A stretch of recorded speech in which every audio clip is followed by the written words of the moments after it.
কাঠকুড়াতে বেলা যায় মা গো মা, পিঠের মধ্যে আগুন জ্বলে খরায় জ্বলে গা, খয়রাতিতে পিঠের জ্বালা আর তো জোড়ায় না, কেউ খেতে দিলেক না।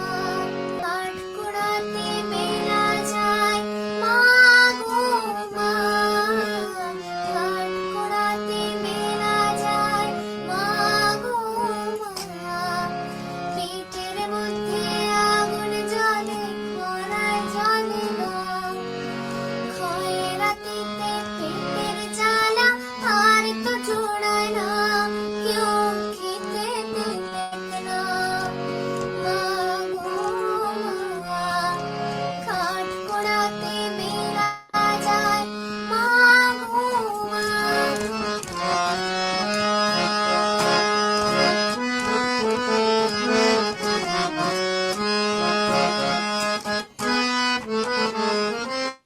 মোদের পেটে ভাত নাই, বল না কারে বাসুধাই, বড় লোকের সবই জোটে মোদের জোটে না।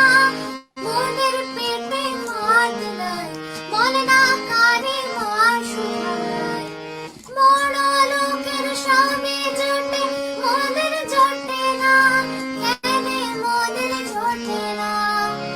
মা গো মা, কাঠকুড়াতে বেলা যায় মা গো মা।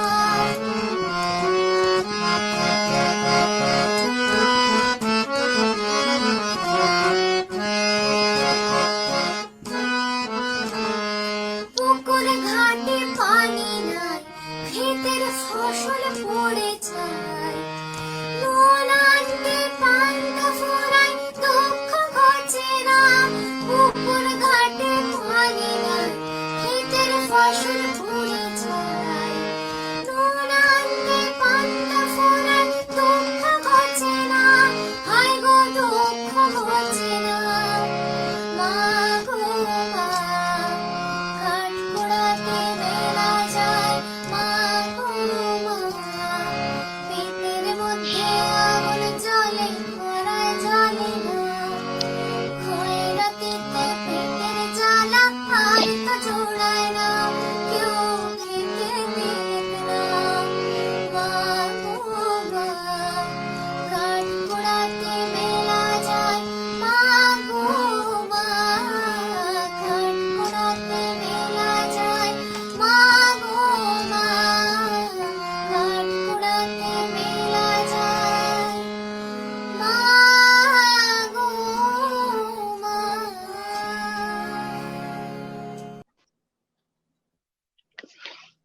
নমস্কার, শুভ সন্ধ্যা।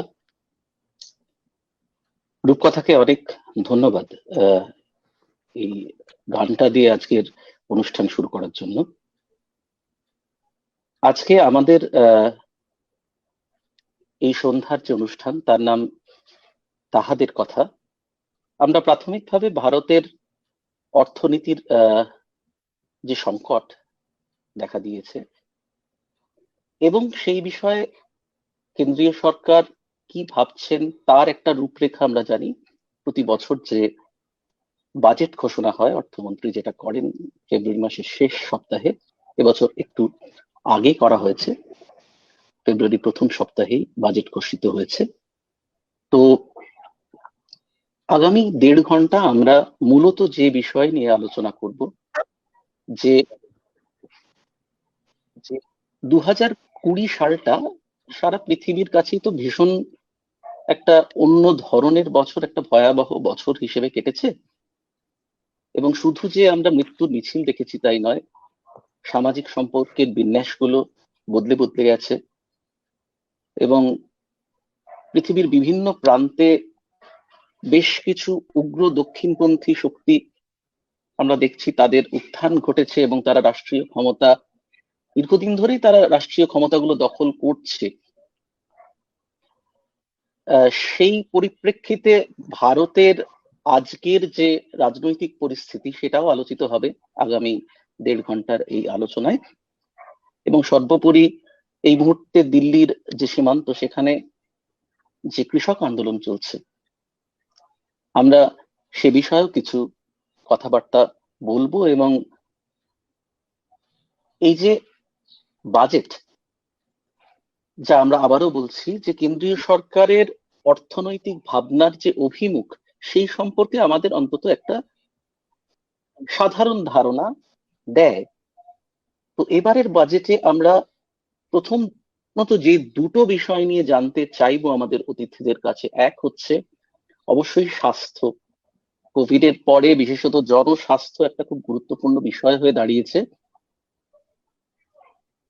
স্বাস্থ্যের ক্ষেত্রে সরকার যে বাজেটে পরিকল্পনা রেখেছেন, সেটা বিষয়ে আমরা আমাদের বিশেষজ্ঞদের কাছে জানতে চাইবো, এবং কৃষকদের জন্য এই বাজেট কি নিয়ে এলো সেটাও জানতে চাইবো।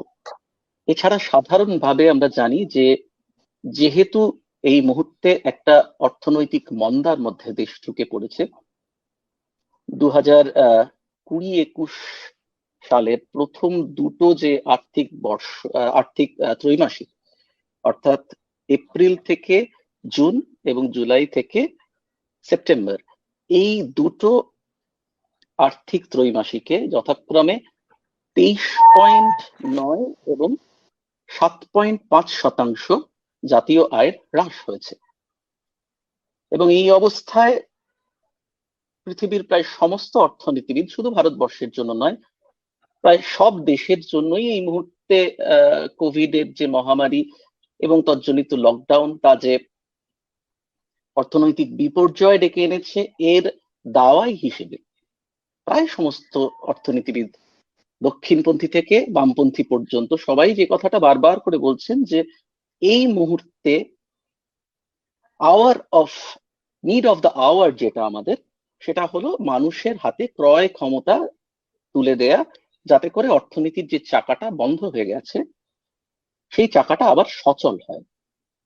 সে বিষয়ে এবারের বাজেট আমাদের কি কি অভিমুখ দেখালো, এটাও আমি জানতে চাইবো। আজ আপনাদের সঙ্গে আমি রয়েছি সৌম্য, এবং আমার সঙ্গে রয়েছেন তিনজন অত্যন্ত সম্মানিত অতিথি, তিনজন অত্যন্ত বিদগ্ধ অর্থনীতিবিদ। প্রথমে আমি পরিচয় করিয়ে দিই, প্রফেসর প্রণবকান্তি বসু, বিশ্বভারতীর প্রাক্তন অর্থনীতির অধ্যাপক; প্রফেসর রাজেশ ভট্টাচার্য, IIM কলকাতার অর্থনীতির অধ্যাপক; এবং ডক্টর প্রসেনজিৎ বসু, অর্থনীতিবিদ এবং একই সাথে একজন রাজনৈতিক ব্যক্তিত্বও বটে। প্রণববাবু, প্রথমে যদি আমি আপনার কাছে আসি, এই বাজেটটা সম্পর্কে আপনি একটা প্রাথমিক মূল্যায়ন যদি আমাদের দর্শকদের জন্য করেন। দেখুন, একটা বিষয় কি যে হ্যাঁ, আমি তুমি করে বলছি, হ্যাঁ, তুমি মনে করো না। হ্যাঁ, তোমাকে বলছি যে আসলে বাজেট নিয়ে ঘটনা এই যে আমি বাজেটটা চিরকাল, মানে আমরা এক সময় একটা পত্রিকা বার করতাম, তাতে এ নিয়ে আমরা একটা গবেষণাও করেছিলাম, যাতে তৎকালীন অর্থমন্ত্রী অশোক মিত্র অংশগ্রহণ করেছিলেন, যে বাজেটটা একটা উৎসব হয়ে দাঁড়ায়। সেটা নিয়ে একটা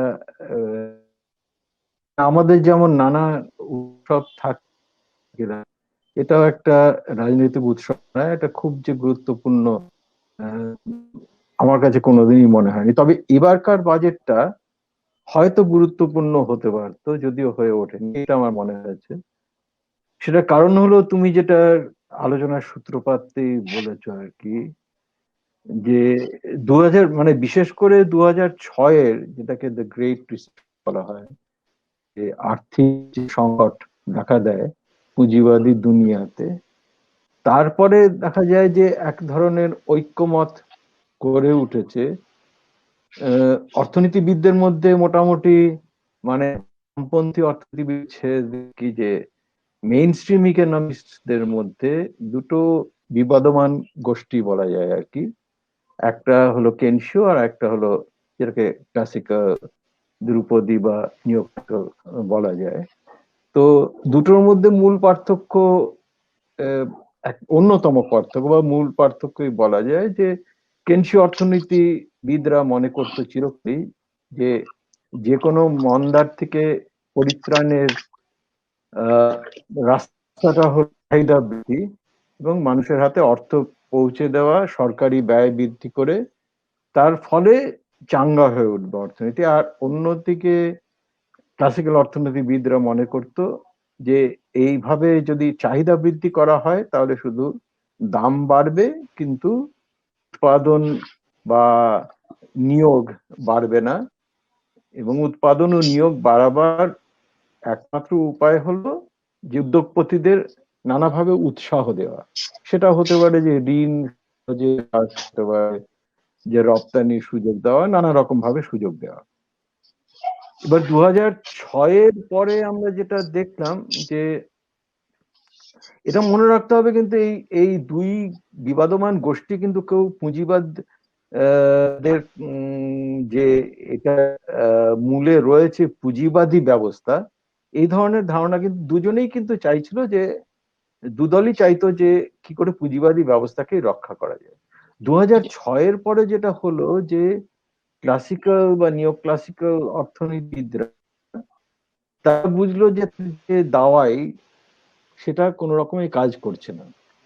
মানে 1970-এর পরে যেটা কেনশিও দাওয়াইটা ফেল করেছিল, সেটার কারণ আমার ধারণা আর কি, যেটা নিয়ে অবশ্য অনেক গবেষণা হয়েছে, যে একচেটিয়া পুঁজির উত্থান, এবং একচেটিয়া পুঁজির এমনই উত্থান ঘটেছিল যে তখন সরকারি ব্যয় বৃদ্ধির ফলে মূল্য ঘটছিল, কিন্তু যেটাকে স্ট্যাগফ্লেশন বলা হয়, যে একদিকে মূল্যস্ফীতি ঘটছে কিন্তু নিয়োগ বৃদ্ধি ঘটছে না, উৎপাদন মোটামুটি স্থির থাকছে।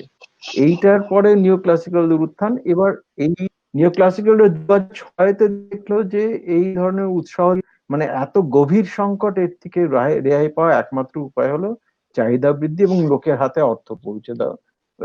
অর্থ পৌঁছে দেওয়া নয়, অন্তত চাহিদা বৃদ্ধি করা।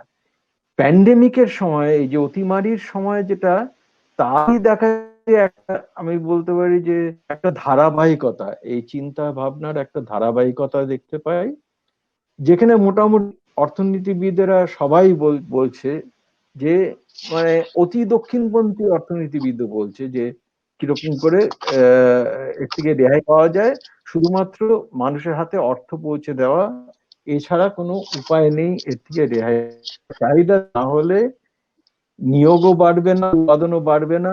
বিনিয়োগকে যতই উৎসাহ দেওয়া হোক, যেটা আমাদের সরকার করেছিল এক প্যান্ডেমিকের সময় আর কি, যে মূলত সেটা, সেই আলোচনাটা আমি পরে আসি। এটা তো যেহেতু এটা বাজেটের সংক্রান্ত নয়, প্যান্ডেমিকের সময় আমাদের সরকার যে কাণ্ডটা করেছিল, যে মূলত সে এই ঋণ সুবিধা ইত্যাদি বাড়িয়েছিল।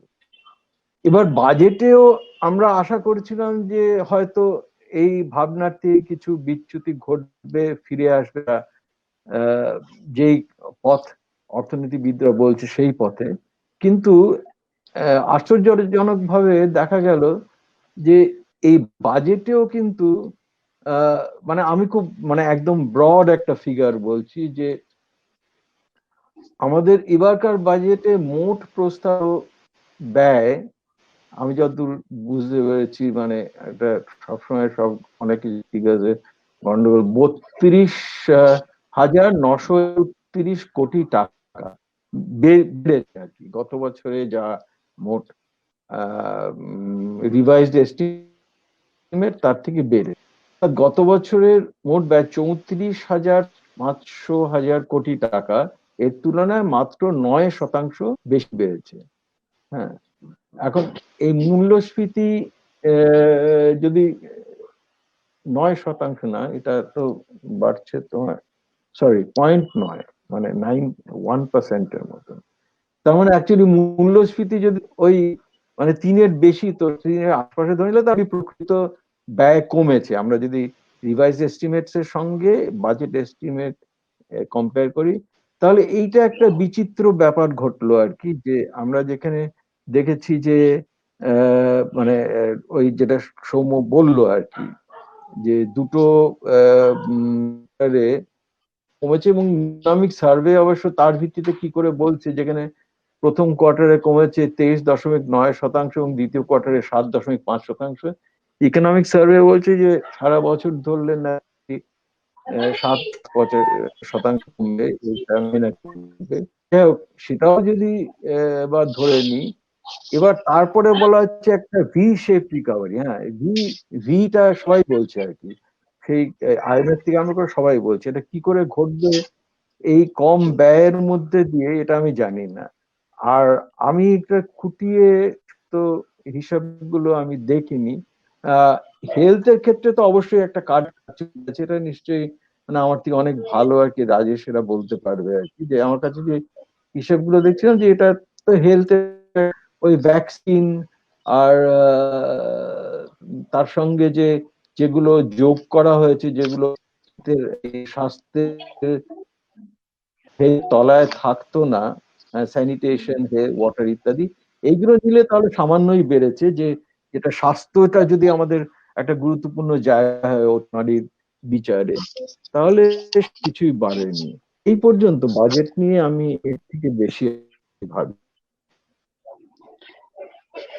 আমি স্যারের কথার সূত্র ধরেই বলি যে গত বছর 2020-21 প্রস্তাবিত সরকারি ব্যয় ছিল 30,42,000 কোটি টাকা। পরবর্তীকালে অতিমারির সময় আরো 4,08,000 কোটি টাকা অতিরিক্ত খরচ করা হয়, যার বেশিরভাগটা গেছে 100 দিনের কাজ, সারের উপর ভর্তুকি এবং খাদ্যের উপর ভর্তুকিতে। তো সব মিলিয়ে তাহলে আমাদের রিভাইজড এস্টিমেট যেটা এক্সপেন্ডিচারের, সেটা হয়েছিল 34,50,000 কোটি টাকা। আর এবছরের প্রস্তাবিত সরকারি ব্যয় হচ্ছে 34,83,000 কোটি টাকা। যদি ওই 3% যেটা স্যার বললেন, সেই 3% মুদ্রাস্ফীতির হার ধরি, তাহলে গত বছরের সমান সরকারি ব্যয় করতে গেলে অন্তত পক্ষে 35,50,000 কোটি টাকা ব্যয় হওয়া উচিত ছিল, অর্থাৎ 67,000 কোটি টাকা তার থেকে কম এবছরের সরকারি ব্যয়। এই প্রসঙ্গে আমি একটু প্রসেনজিৎদার কাছে আসতে চাই। প্রসেনজিৎদা, এর মধ্যে অক্সফ্যাম রিপোর্টটাও বেরিয়েছে, যেটা অসাম্য সম্পদ বন্টনের যে অসাম্য এবং আয় বৃদ্ধির যে অসাম্য, সেটা আমাদের চোখের সামনে খুব ব্লেটেন্টলি তুলে ধরেছে। যেটা আমরা দেখতে পাচ্ছি যে লকডাউনের পরে প্রথম 5 মাসে 12,20,00,000 মানুষ কাজ হারিয়েছেন, অথচ ওই একই সময় সীমার মধ্যে ভারতবর্ষের সব থেকে ধনী 100 জন মানুষ, তাদের আয় বৃদ্ধি হয়েছে 13 লক্ষ কোটি টাকার। এবং এই একই সময়ে মজার ব্যাপার, 13,80,00,000 মানুষ দারিদ্র সীমার তলায় চলে গেছেন। এই অবস্থায় স্বাভাবিকভাবেই যদি এত বেশি সংখ্যক মানুষ কর্মহীন হয়ে যান, তাহলে ক্রয় ক্ষমতা কমতে বাধ্য। এবং আমরা এটা জানি যে বাজারের যে চাহিদা, সেই চাহিদাটা কিন্তু মূলত আসে সাধারণ মানুষের কাছ থেকে। কারণ যারা ওই অতি ধনী, তাদের আমরা যেটাকে বলি মার্জিনাল প্রপেনসিটি টু কনজিউম, সেটা অত্যন্ত কম থাকে। ফলে তাদের যে মুনাফা, সেটা মূলত তারা লগ্নি করবেন, এটাই স্বাভাবিক। তারা তো আর ভোগ্য পণ্যের চাহিদা বাড়াবেন না। অতএব সেই জায়গা থেকে আমরা আশা করেছিলাম যে সাধারণ মানুষের হাতে যাতে আরো বেশি ক্রয় ক্ষমতা এসে পৌঁছায়, তার জন্য কর্মসংস্থান সরকার করবেন। এবার একটা বড় কর্মসংস্থানের জায়গা আমরা জানি 100 দিনের কাজ। অতিমারির সময় 1,11,500 কোটি টাকা অতিরিক্ত বরাদ্দ করা হয়েছিল 100 দিনের কাজের প্রকল্পে। তার আগে প্রস্তাবিত যে বাজেট, সেখানে 100 দিনের কাজের জন্য 61,500 কোটি টাকা বরাদ্দ ছিল। এই প্রসঙ্গে বলে রাখা ভালো, অতিমারির আগের বছরে অর্থাৎ 2019-20 আর্থিক বর্ষে 100 দিনের কাজে 71,686 কোটি টাকা বরাদ্দ ছিল। এবছরে আমরা দেখতে পাচ্ছি যে প্রস্তাবিত বরাদ্দ 100 দিনের কাজে মাত্র 73,000 কোটি টাকা। অর্থাৎ 2019-20 অর্থবর্ষের সাথে যদি আমরা এর তুলনা করি এবং ওই 3% স্যার যেটা বললেন সেই মূল্যবৃদ্ধি হারকে আমরা ধরে নিই যে এই হারেই মূল্যবৃদ্ধিটা হবে, তাহলে রিয়েল এক্সপেন্ডিচার বা প্রকৃত ব্যয় 100 দিনের কাজের প্রকল্পে, যেটা সাধারণ মানুষ, খেটে খাওয়া মানুষের হাতে ক্রয় ক্ষমতা পৌঁছে দেওয়ার ক্ষেত্রে একটা খুব বড় অস্ত্র হতে পারতো সরকারের কাছে, সেই ক্ষেত্রে কিন্তু সরকার তার ব্যয় কমিয়ে দিয়েছেন। এটাকে কিভাবে ব্যাখ্যা করবে?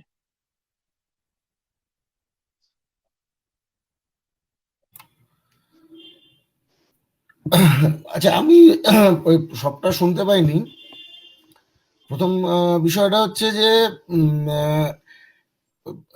এই যে প্রণববাবু সবার আগে বললেন, যে কোনো একটা অর্থনৈতিক মন্দার সময় মূল যে বিতর্কটা হয় সেটা হচ্ছে যে সরকার তার ব্যয়, যে সরকারি ব্যয় সেটা কতটা বৃদ্ধি করবে, আর সরকারের যে আয় অর্থাৎ কর, সেই করে কতখানি সে কর ছাড় দেবে। এবং এই দুটোর যে পার্থক্যটা সেটা হচ্ছে বাজেটের ঘাটতি, সরকারের আয় আর সরকারের ব্যয় আর সরকারের আয়ের মধ্যেকার যে পার্থক্যটা। তো সুতরাং সরকার আয়, তার ব্যয় কত বাড়াবে, আয় কত কমাবে অর্থাৎ করে কত ছাড় দেবে, আর সুতরাং ঘাটতিটা কতটা বাড়বে, এটা নিয়ে সর্বত্রই বিতর্ক হয় যে কতটা করা উচিত ইত্যাদি। এই IMF এর যা তথ্য বেরিয়েছে তাতে পরিষ্কার বোঝা যাচ্ছে যে গোটা পৃথিবী জুড়ে যতখানি ফিসকাল স্টিমুলাস বড় বড় অর্থনীতিগুলো, ভারতের সাথে যে তুলনা চলতে পারে এই অর্থনীতিগুলোর কথা যদি আমরা বলি, মার্কিন যুক্তরাষ্ট্র, ইউরোপিয়ান ইউনিয়ন, জাপান, চীন বা রাশিয়া, ব্রাজিল, এই ধরনের যে G20 বা ব্রিক্স ভুক্ত দেশগুলোর কথা যদি আমরা বলি, তাহলে ভারতবর্ষের যে ফিসকাল স্টিমুলাস, যেটা অর্থাৎ সরকারের এই যে বাজেট যে ঘাটতিটা, এটা কতটা বাড়লো, এটাকে যদি আমরা দেখি, অর্থাৎ ব্যয়ের দিক থেকেও সরকার কতখানি বাড়তি ব্যয় করছে আর কর ছাড়ের দিক থেকে সরকার কতখানি কর ছাড় দিচ্ছে, তাহলে আমরা মোটামুটি এই বাজেট থেকে যে হিসাবটা পাচ্ছি সেটা হচ্ছে, এটা নিয়ে মানে অনেক বিতর্ক হতে পারে, কারণ কে কিভাবে এটা হিসাব করবেন তার উপরে এটার কোনো একটাই ফর্মুলা নেই, অনেক রকম ভাবে ভাবা যেতে পারে, কিন্তু মোটামুটি একটা আন্দাজ পাওয়া যায়। আমার মনে হয় যে সেই আন্দাজটা 4.5 থেকে 5 লক্ষ কোটি টাকার কাছাকাছি বলা যেতে পারে যে এই সরকার বাড়তি স্টিমুলাসটা দিয়েছে।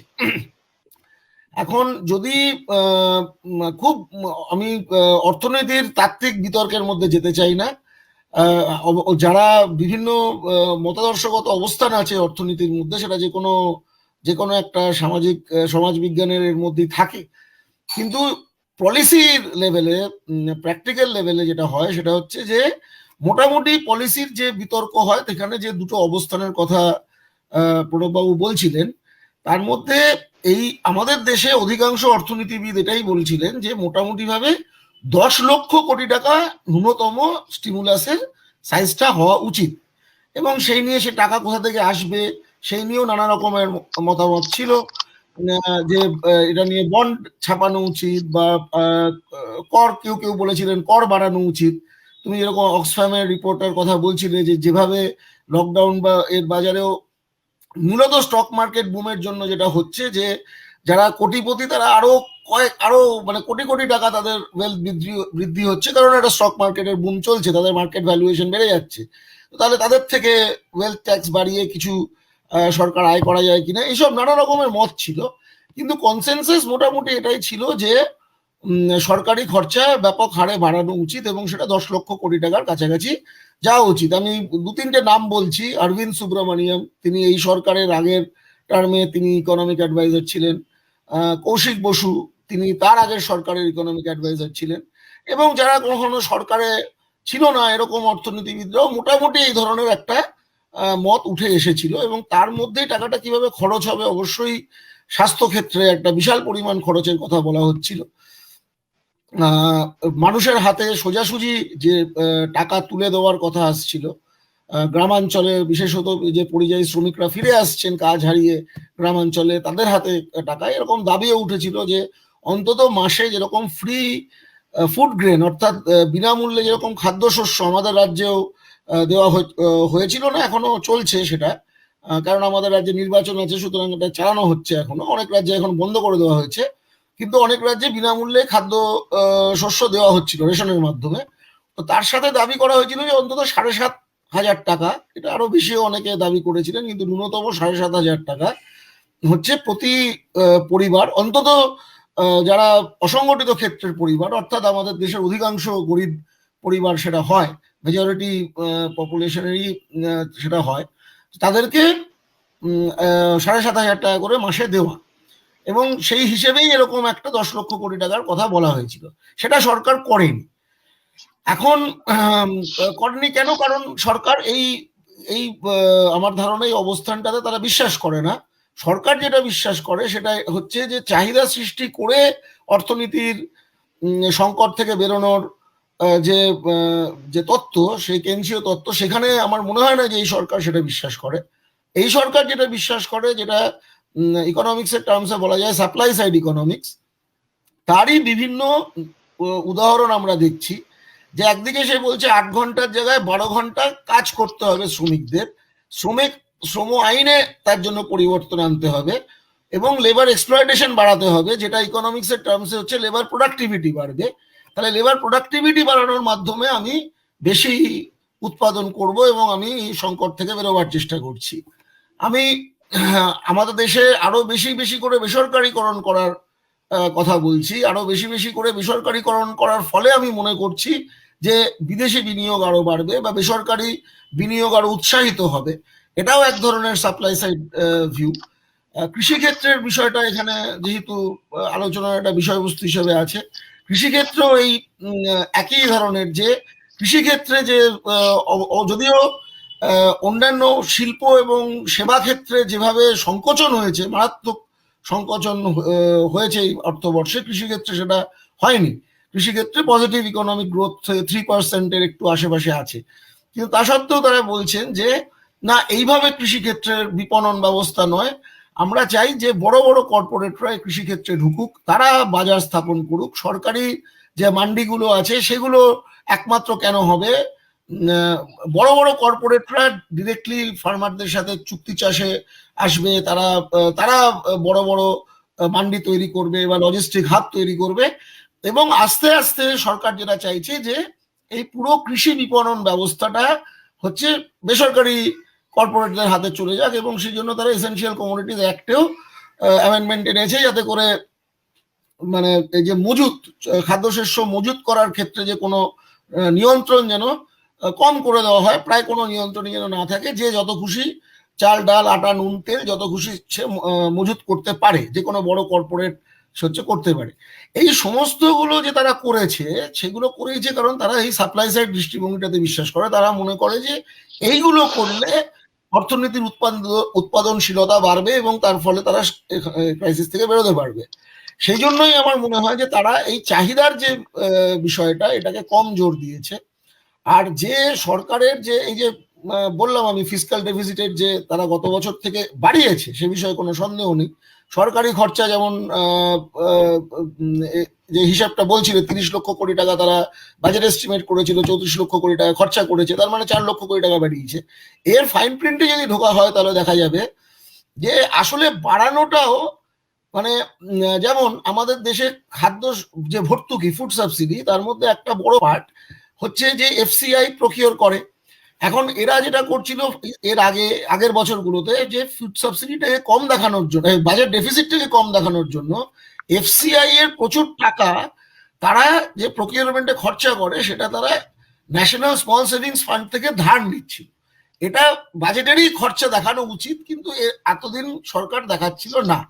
এবারে কি করেছে, ওটাকে দেখাচ্ছে যে না, এই এফসিআই এত ধার নিয়েছে, যার জন্য কি হয়েছে, এই যে খরচাটা মানে বেড়ে গেছে, যে সেই বাড়ার পিছনে হিসাবেরও একটা কারেকশন বলা যেতে পারে, সেই কারেকশনটাও আছে। সুতরাং এটাকে মানে আমাদের এটা ভাবা উচিত নয় যে গত বছরের তুলনায় আসলে একটা বিশাল বড় খরচা হয়েছে, গত বছরের তুলনায় যেটা হয়েছে সেটা হচ্ছে খরচের একটা বড় অংশকে বাজেটে দেখানো হয়েছে, যেটা এর আগে দেখানো হচ্ছিল না। তো এই কথাটাও বলে রাখা দরকার।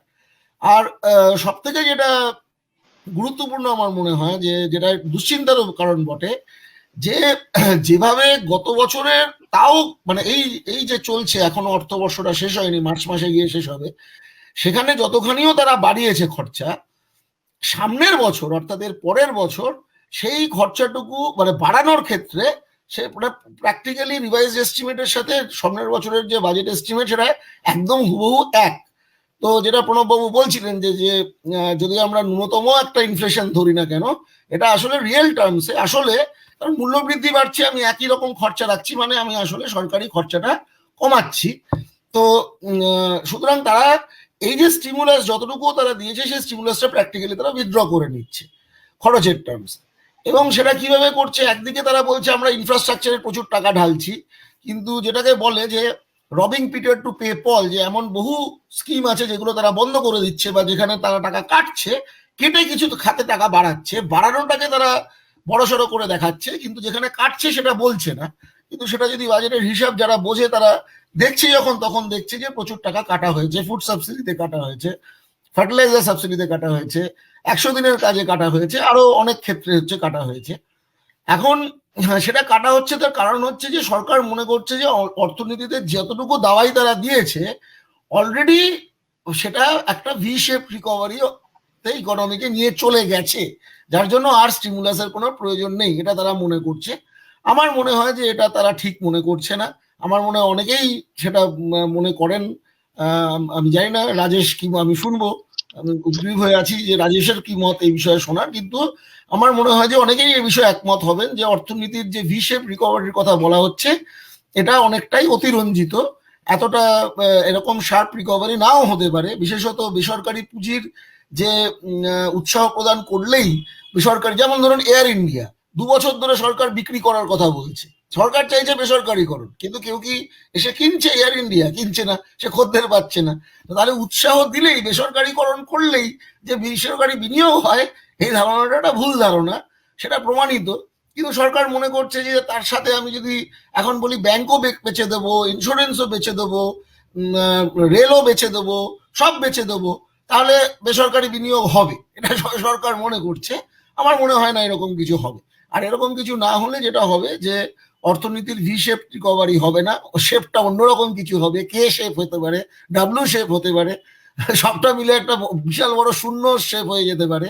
এবং এর ফলে যেটা হতে পারে সেটা হচ্ছে যে সাধারণ মানুষের হচ্ছে তারা অসুবিধার মধ্যে পড়বেন, তাদের আয়, তাদের কর্মসংস্থান, এই সমস্ত কিছুর উপরে প্রবল চাপ পড়বে।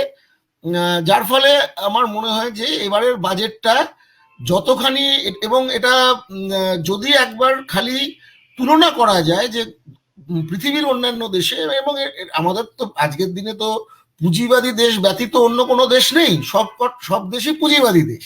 তাহলে পুঁজিবাদী দেশগুলোর মধ্যেই যদি একটা কম্প্যারিজন করা যায়, তাহলে আইএমএফ এর তথ্যই দেখাচ্ছে, এটা কোনো সমালোচকদের তথ্য নয়, সরকারি তথ্য, যে আমাদের দেশে ফিসকাল স্টিমুলাস হচ্ছে ওয়ান অফ দ্য উইকেস্ট, সব থেকে দুর্বল ফিসকাল স্টিমুলাস, সব থেকে কঠোর লকডাউন আমাদের দেশে হয়েছে, সব থেকে দুর্বল স্টিমুলাস আমাদের দেশে হয়েছে। এর ফলে আমার মনে হয় যে অন্যান্য দেশের তুলনায় আমাদের দেশের যে কুপ্রভাব মন্দার, সেটা আরো বেশি পড়বে এবং মানুষের ক্ষতিটাও যার ফলে আরো বেশি হবে। 100 দিনের কাজটা নিয়ে যদি তুমি আরেকটু বিশদে বলো, কারণ তুমি একটু আগে ভিন রাজ্যে কাজ করতে গিয়ে আটকে পড়া যে শ্রমিকদের কথা বলছিলে, তাদের একটা রিভার্স মাইগ্রেশন হয়েছে স্পষ্টতই, এবং এই রিভার্স মাইগ্রেশনের ফলে যারা ফিরে এসেছেন নিজের রাজ্যে, এদের একটা বড় অংশ কিন্তু 100 দিনের কাজ করছিলেন।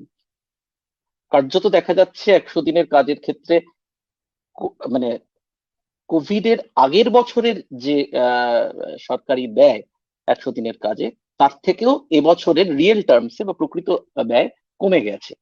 এই বিষয়ে একটু তোমার বক্তব্যটা শুনতে চেয়েছি। মানে এবং এর কি সাথে যদি বলবো, শ্রম এবং এর সাথে যে শ্রম আইনের পরিবর্তন হয়েছে এটাকে হ্যাঁ ইন্টিগ্রেট মানে করে। দেখুন আমার দেখো আমার যেটা বলার সেটা হচ্ছে যে সমাজ সম্বন্ধে, অর্থনীতি সম্বন্ধে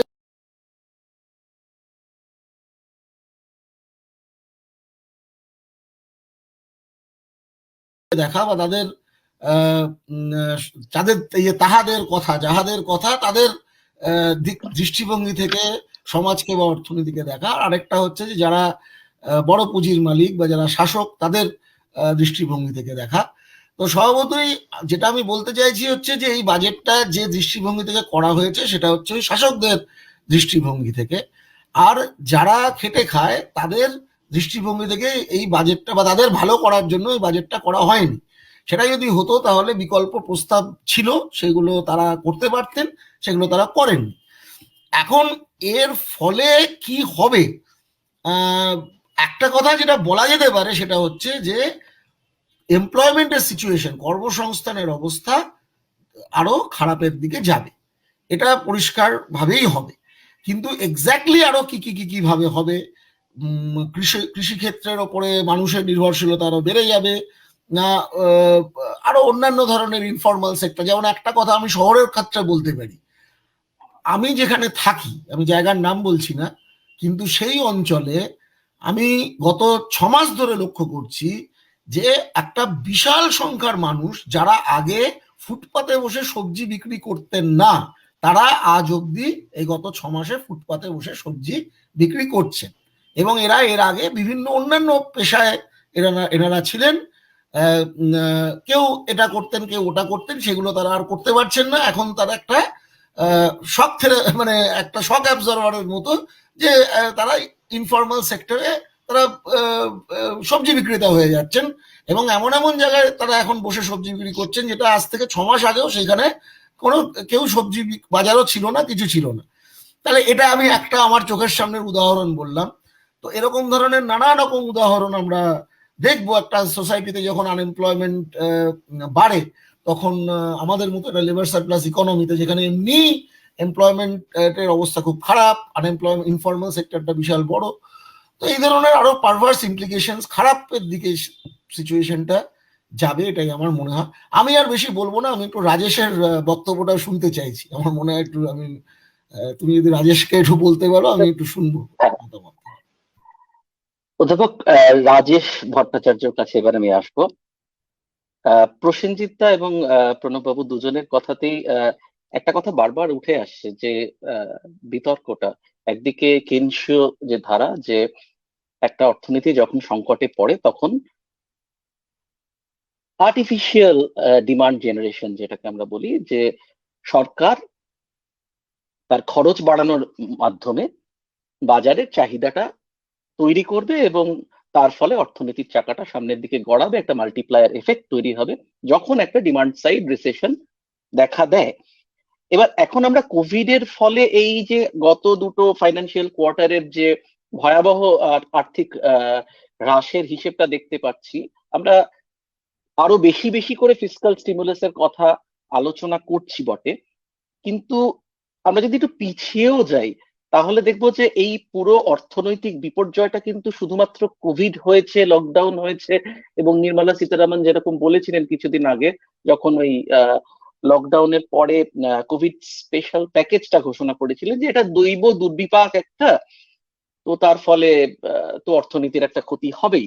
কিন্তু একটু যদি তথ্যে আমরা যাই আমরা দেখবো যে 2016 সালের 8ই নভেম্বর নোটবন্দি হয় এবং তার কিছুদিন পরেই জিএসটি, যেটা অত্যন্ত তড়িঘড়ি করে লাগু করা হয়েছিল এবং খুব অপরিকল্পিতভাবে লাগু করা হয়েছিল বলেই বেশিরভাগ অর্থনীতিবিদ মনে করেন। এরপর 2017-18 যে অর্থবর্ষ, এই অর্থবর্ষে বেকারত্বের হার ছিল 6.1%, যেটা পূর্ববর্তী 45 বছরের মধ্যে সব থেকে বেশি। আরো কয়েকটা বিশেষ বিশেষ সেক্টর যদি আমরা দেখি, যেমন অটোমোবাইল সেক্টর একটা খুব ভালো ইন্ডিকেটর যে মধ্যবিত্তরা কেমন আছেন এবং তাদের ক্রয় ক্ষমতা বাড়ছে না, স্ট্যাগনেন্ট আছে নাকি কমছে। আমরা দেখবো যে শুধুমাত্র গাড়ির শিল্পে সেপ্টেম্বর 2019 থেকে পরবর্তী 3 মাসে 11 লক্ষ মানুষ কাজ হারিয়েছিলেন। এমনকি পার্লে জির মতন একটা বিস্কুট কোম্পানি পর্যন্ত বন্ধ হয়ে যায়। এবং এই সময় তখনও নির্মলা সীতারামন আমাদের অর্থমন্ত্রী, এবং তিনি একটা দাওয়াই দেন, যেটা পুরোপুরি যে নিও ক্লাসিক্যাল অর্থনীতির দাওয়াই, যে সাপ্লাই সাইড দাওয়াই, সেটাই দেওয়া হয়। সেটা হলো কর্পোরেট ট্যাক্স, তার যে এফেক্টিভ রেট সেটা আগে ছিল 34.93%, সেটাকে এক ধাক্কায় নামিয়ে আনা হয় 25.17%। এর ফলে সরকারের রেভিনিউ লস, রাজস্বের ক্ষতি হয় 1,45,000 কোটি টাকার। এর ফলে সরকারের যেটা দাবি ছিল যে কর্পোরেট ট্যাক্স কমে যাওয়ার ফলে বিনিয়োগ করার উৎসাহ বাড়বে, এবং বিনিয়োগ যত বেশি হবে তত বেশি মানুষ কাজ পাবেন, কর্মসংস্থান বাড়বে, এবং কর্মসংস্থান বাড়লে স্বাভাবিকভাবেই তাদের ক্রয় ক্ষমতা বাড়বে, এবং সেখান থেকে একটা মাল্টিপ্লায়ার এফেক্ট জেনারেটেড হবে। আমরা যেটা দেখি যে 2019 সালের সেপ্টেম্বরের ঘটনা এটা, 2020 সালের জানুয়ারি মাসে 44,30,00,000 মানুষ ভারতবর্ষে তারা কাজ করছিলেন, তারা এমপ্লয়েড ছিলেন। মার্চ মাসে যখন লকডাউন শুরু হয়নি, তখন এই সংখ্যাটা কমে দাঁড়ায় 43,90,00,000। অর্থাৎ এই সময়টায়, এই দুটো মাসের মধ্যে 90 লক্ষ মানুষ কিন্তু কাজ হারিয়েছেন, এবং এটা কিন্তু কোভিড পূর্ববর্তী অবস্থা। যেটা আমাদের অর্থমন্ত্রীর যে দাওয়াই, যে কর্পোরেট ট্যাক্স একটা বিপুল পরিমাণ ছাড় দেয়া হলে বিনিয়োগ বাড়বে এবং কর্মসংস্থান বাড়বে, এই প্যারাডাইমটা কাউন্টার প্রোডাক্টিভ একটা রেজাল্ট আমরা দেখতে পাচ্ছি। এবং এই সময় আমি যদি খুব ভুল না হই, মার্চ মাসে 2020 সালে, লকডাউনের আগে, আবারও বলছি, সিএমআই এর রিপোর্ট অনুযায়ী সেই মার্চ মাসে আনএমপ্লয়মেন্ট রেট ছিল 8.7%, যেটা তার আগে 43 মাসের মধ্যে সব থেকে বেশি। অর্থাৎ স্পষ্টতই, এবং বিলগ্নীকরণের যে হাওয়া সেটা তো দীর্ঘদিন ধরে চলছেই আমাদের অর্থনীতিতে, এই নানান ধরনের সাপ্লাই সাইড মেজার তার মানে কিন্তু এফেক্টিভলি সেভাবে এমপ্লয়মেন্ট জেনারেট তো করতে পারেনি, উল্টে আনএমপ্লয়মেন্টকে বহুগুণ বাড়িয়ে দিয়েছে। এবং তারপর কোভিড পরিস্থিতিতে একটা অত্যন্ত কড়া লকডাউন চাপিয়ে দেওয়া হয়। আমি বলবো রাত 8টার সময় 24শে মার্চ ঘোষণা করা হয় যে আগামী 4 ঘন্টা পর থেকে লকডাউনটা শুরু হবে। এবং বিশেষত আবারও ভিন রাজ্যের শ্রমিকদের কথায় ফিরে আসবো, কারণ এটা আমার খুব হৃদয়ের কাছাকাছি একটা বিষয়। এই নিয়ে কিছু কাজ করার সৌভাগ্য হয়েছে আমার। তো এই মানুষগুলো যে কি অবর্ণনীয় পরিস্থিতিতে পড়েছিলেন, সেটা যারা এই নিয়ে কাজ করেছেন তারা প্রত্যেকেই জানেন। অর্থাৎ কোভিড এর আগেও কিন্তু সাপ্লাই সাইড যে প্রেসক্রিপশনটা খুব একটা কাজ করছিল না। এই জায়গা থেকে আমি প্রফেসর ভট্টাচার্যর কাছে আসতে চাইছি।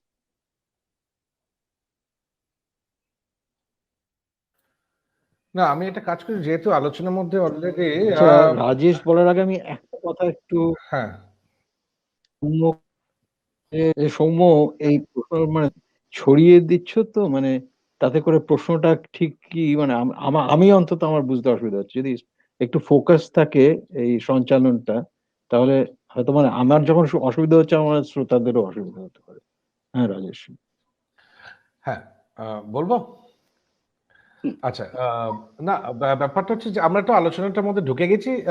প্রণবদা বললেন, তারপর প্রসেনজিৎ বললো, কয়েকটা বিষয় মোটামুটি ভাবে উঠে এসছে যে এরকম একটা মন্দার সময় সরকারের কি করা উচিত। এবং আমিও একই কথা বলবো যে আমি প্রণবদার ছাত্র, কিন্তু আমার নিজের অন্তত গত 25 বছর ধরে যে অর্থনীতির সঙ্গে যে যোগাযোগ আছে, আমি অন্তত মনে করতে পারি না কোনো একটা সময় সমস্ত অর্থনীতিবিদরা অন্তত একটা জায়গায় এরকম ভাবে একমত হয়েছে যে খরচা বাড়াতে হবে, সাধারণ মানুষের হাতে টাকা তুলে দিতে হবে, এছাড়া কোনো বিকল্প নেই।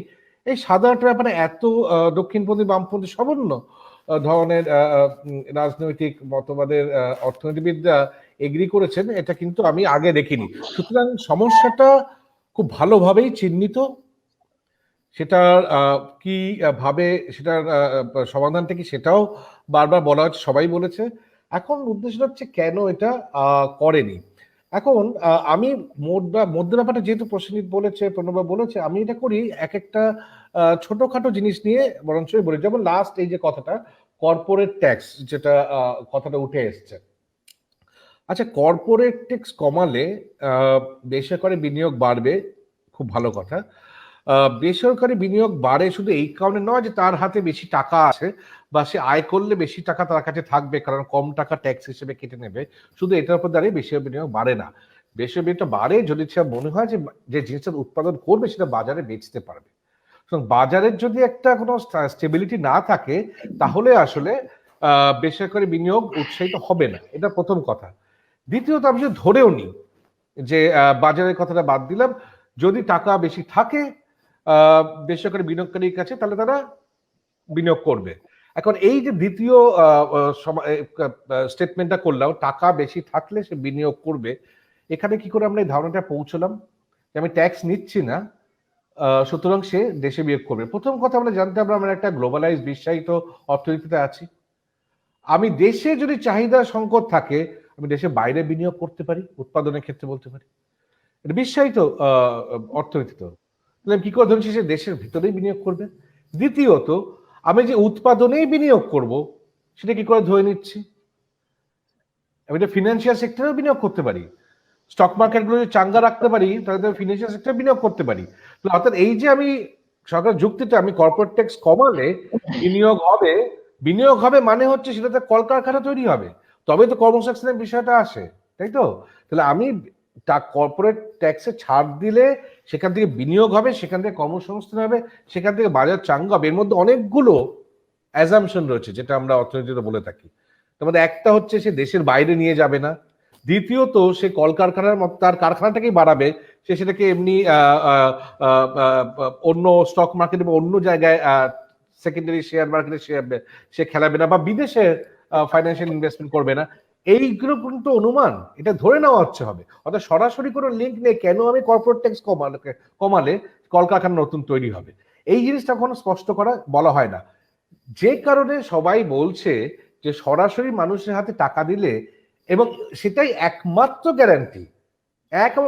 গ্যারান্টি যে এই মন্দা থেকে বেরিয়ে আসবে, তার কারণটা হচ্ছে সাধারণ ব্যাপক মানুষের কাছে পৌঁছলে।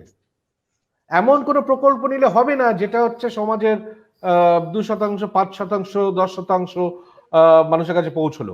ব্যাপক মানুষের কাছে পৌঁছলে তাহলে তারা খরচা করবে, তার কারণ তাদের অলরেডি একটা প্রয়োজনীয়তা আছে, অনেক কিছু জিনিস কেনার দরকার আছে, কিন্তু টাকাটা নেই বলে সেই বাজারে যেতে পারছিল না, কিনতে পারছিল না। যে মুহূর্তে টাকাটা আসবে সেবার বাজারে যাবে। সুতরাং যখনই ব্যাপক মানুষের কাছে টাকাটা যায় তখন এই ব্যাপারে নিশ্চিত হওয়া যায় যে টাকাটা সে বাজারে গিয়ে খরচা করবে, কারণ তার ছেলে মেয়েকে স্কুলে পাঠানোর দরকার হতে পারে, বাড়ি ঘর ঠিক করার দরকার হতে পারে, বাসন কোসন কেনার দরকার হতে পারে, বা যদি তার একটা মানে কোনো সামাজিক অনুষ্ঠানে করার দরকার থাকতে পারে, তাহলে তো খরচা করবে, কারণ টাকা নেই বলে খরচা করতে পারছিল না। তাহলে ওই টাকাটা নিশ্চিতভাবেই বাজারে ঢুকবে। এবার যেহেতু বাজারে ঢুকবে সেই জিনিসগুলো কাপড়ে উৎপাদন করতে হবে। এবার কি হয়, গরিব মানুষরা যেখান থেকে কেনে সেটার যে জিনিসপত্র, যে পরিষেবা বা যে উৎপাদিত দ্রব্য কেনে, সেটাও কিন্তু গরিব মানুষের অর্থনীতির মধ্যে থেকেই অনেকটা কিন্তু উঠে আসে। তারা ওই বড় ডিপার্টমেন্টের মলে যেতে পারে না, তারা অনলাইনে অর্ডার দিতে পারে না, সুতরাং তারা কি করে যে লোকাল বাজার থেকে কেনে, লোকাল যে উৎপাদক তাদের কাছ থেকে সরাসরি বা স্থানীয়ভাবে যারা পরিষেবা দিচ্ছে তাদের কাছ থেকে যাচ্ছে। অর্থাৎ দ্বিতীয় যেটা আমরা নিশ্চিত হতে পারি, সাধারণ ব্যাপক মানুষের কাছে টাকা গেলে কিন্তু সেটা স্থানীয়ভাবে একটা বড় অংশ খরচা হবে, পুরোটা হবে না।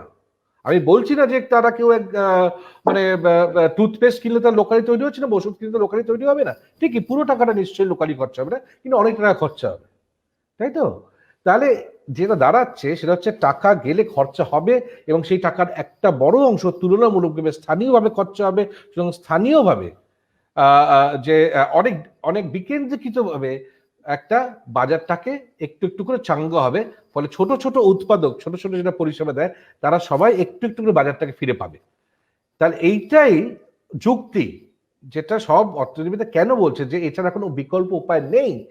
তখন সরকার যতই ঘোষণা করুক আমি 25টা শহরে মেট্রো করব, আর এই 4টে রাজ্য নির্বাচনে যাচ্ছে, সুতরাং নিলামে তোলার মতন করে 1 লাখ কোটি টাকা, 65 কোটি টাকা, 25 কোটি টাকা, 3000, এটা যতই বলা হোক, মধ্যে কথা হচ্ছে সবাই জানে যে একটা মেট্রো প্রকল্প শুরু থেকে তার টাকা অ্যালট করা থেকে তার ডিজাইন অ্যাপ্রুভের পুরো ব্যাপারটা জমি অধিগ্রহণ করে শুরু হতেই লেগে যায় 5-6 বছর। দীর্ঘমেয়াদী খরচা, এই মুহূর্তে খরচা নয়। একইভাবে একটা সড়ক বা বড় যখন হাইওয়ে হয়, নিশ্চয়ই সেখানে কর্মসংস্থান হয়, কিন্তু সেটা একটা বড় কন্ট্রাক্টর, যে ইঞ্জিনিয়ারিং কোম্পানি তাদের মধ্যে দিয়ে বা কনস্ট্রাকশন কোম্পানি তাদের মধ্যে দিয়ে খরচা হয়।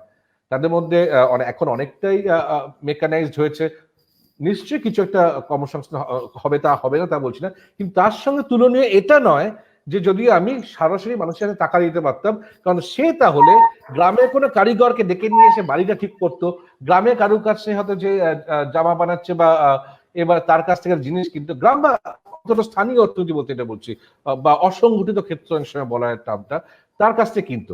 অনেক ব্যাপকভাবে মানুষের খরচাটা পৌঁছে যাবে ছোট ছোট উৎপাদকদের কাছ থেকে, যেখানে মূলত কর্মসংস্থান হয়। এটা এই সরকার গত বেশ কয়েক বছর ধরে মানুষের আয়, যেটা আমরা সরাসরি তো ভারতবর্ষে মানুষের আয় মাপা হয় না, যেটা হয় ওই পারিবারিক ভোগ ব্যয় কত হয়েছে, মানে একটা পরিবার মাথা পিছু প্রতি মাসে কত টাকা খরচা করছে বিভিন্ন জিনিস যেটা তারা ভোগ করে আর কি, মানে তাদের খেতে হয় ইত্যাদি, সেটার জন্য সেটা একটা হিসেব থাকে, অর্থাৎ কনজামশন, মানে তাকে যা খরচা করতে হয় এইটা দিয়ে মাপা হয়। সেটার ওপরেও ডেটা বেরোয়নি, বেরিয়েছিল, লিক হয়েছিল, খবরের কাগজে জানা যায়, কিন্তু তারপর সেটাকে বলা হচ্ছে যে সেটা ড্রাফট ভার্সন, সুতরাং সেটা নাকি ঠিক নয়, সুতরাং সেটাকে বাতিল করে দেওয়া হয়েছে। এমপ্লয়মেন্টের ওপর কোনো পরিষ্কার করে ধারণা দেওয়া হচ্ছে না বহুদিন ধরেই, ফলে এই মুহূর্তে কি অবস্থায় আছে আনএমপ্লয়মেন্ট, এমপ্লয়মেন্ট সব কেউ জানে না। মানে এই যে তথ্যগুলো এখানে সবাই আপনারা বললেন, হ্যাঁ, এটা কিন্তু আমরা বিভিন্ন জায়গা থেকে যা কুড়িয়ে কাছে পাচ্ছি। সত্যি কথা বলতে কর্মসংস্থানের অবস্থাটা কি, বেকারত্বের হারটা কি আমরা জানি না, ঠিক আছে?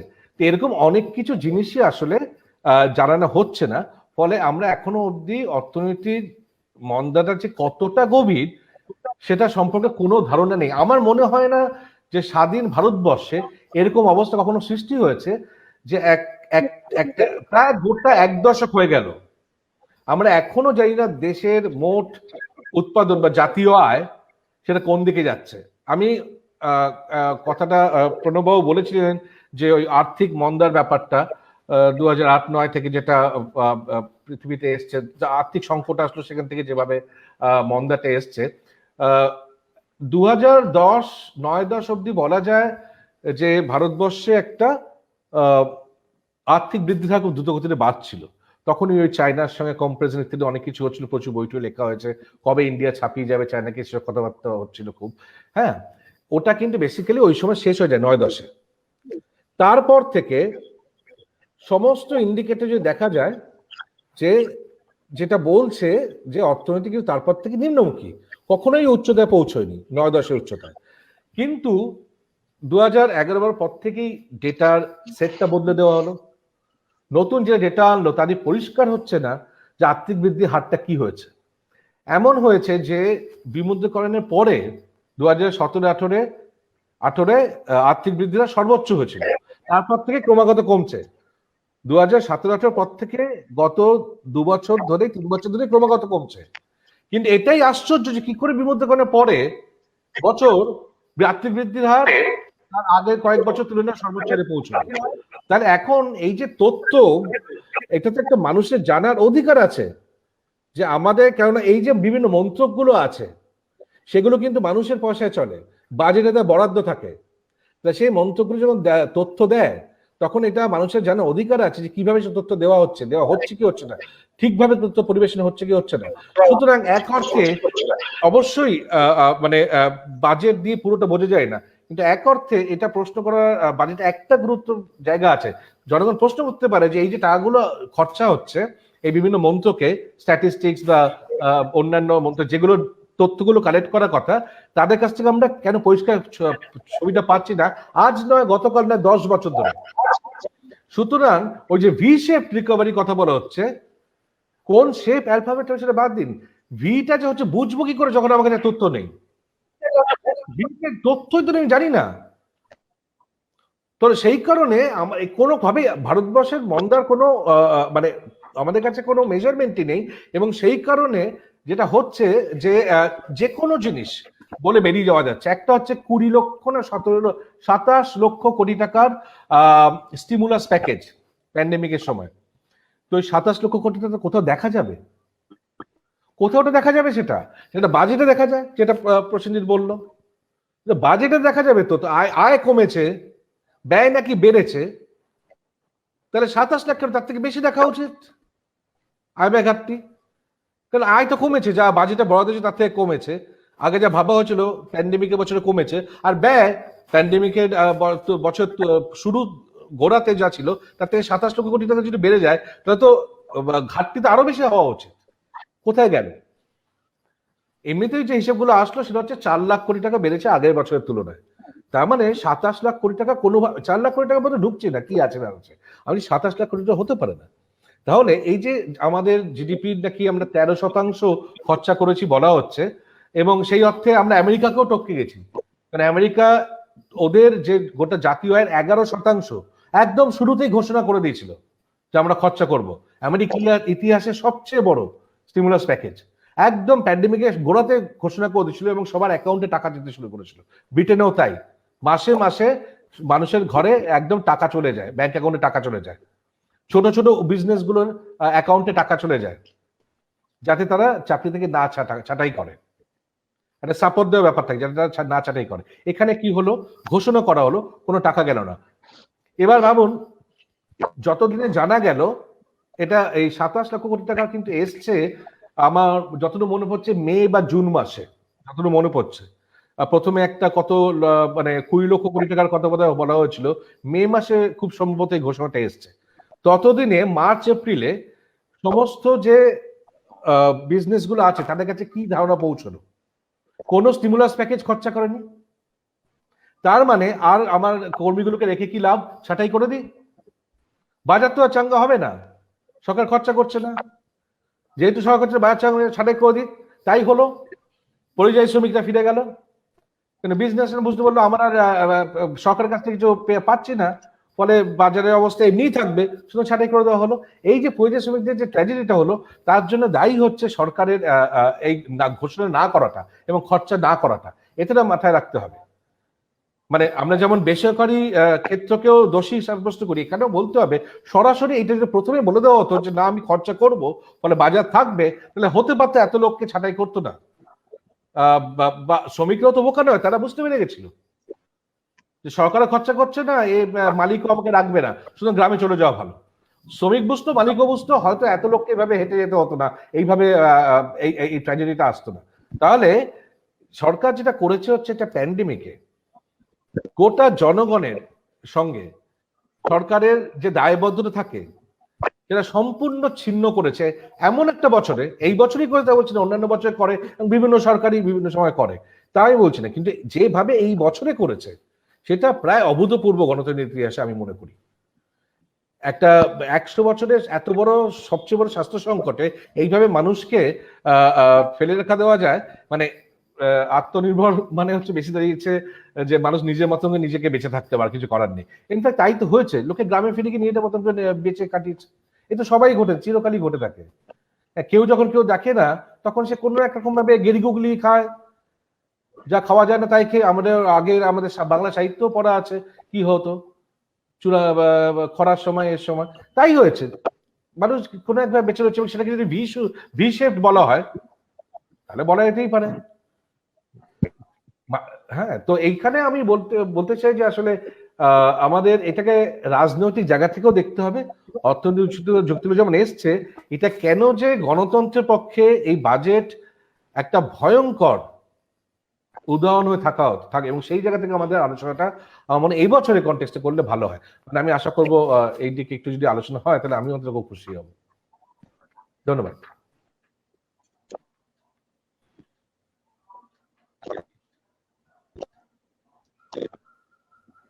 শোনা যাচ্ছে না,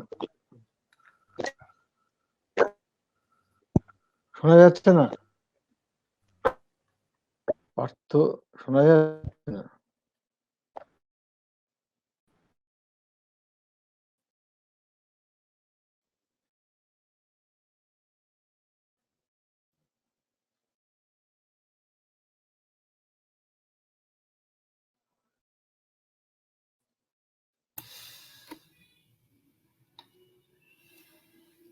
আমার মনে হয় একটু আলোচনাটা হয়ে গেছে।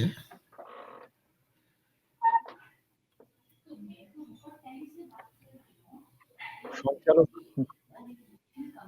হ্যাঁ, তো কি আমরা বলবো আমি তো বুঝতে পারছি না। আচ্ছা, আমি আমি এটাই বলতে চাই, চালিয়ে যাচ্ছি, মানে রাজেশ যেখানে বলেছে রাজেশের সাথে আমি সম্পূর্ণভাবে একমত। সঞ্চালক তো নেই দেখছি।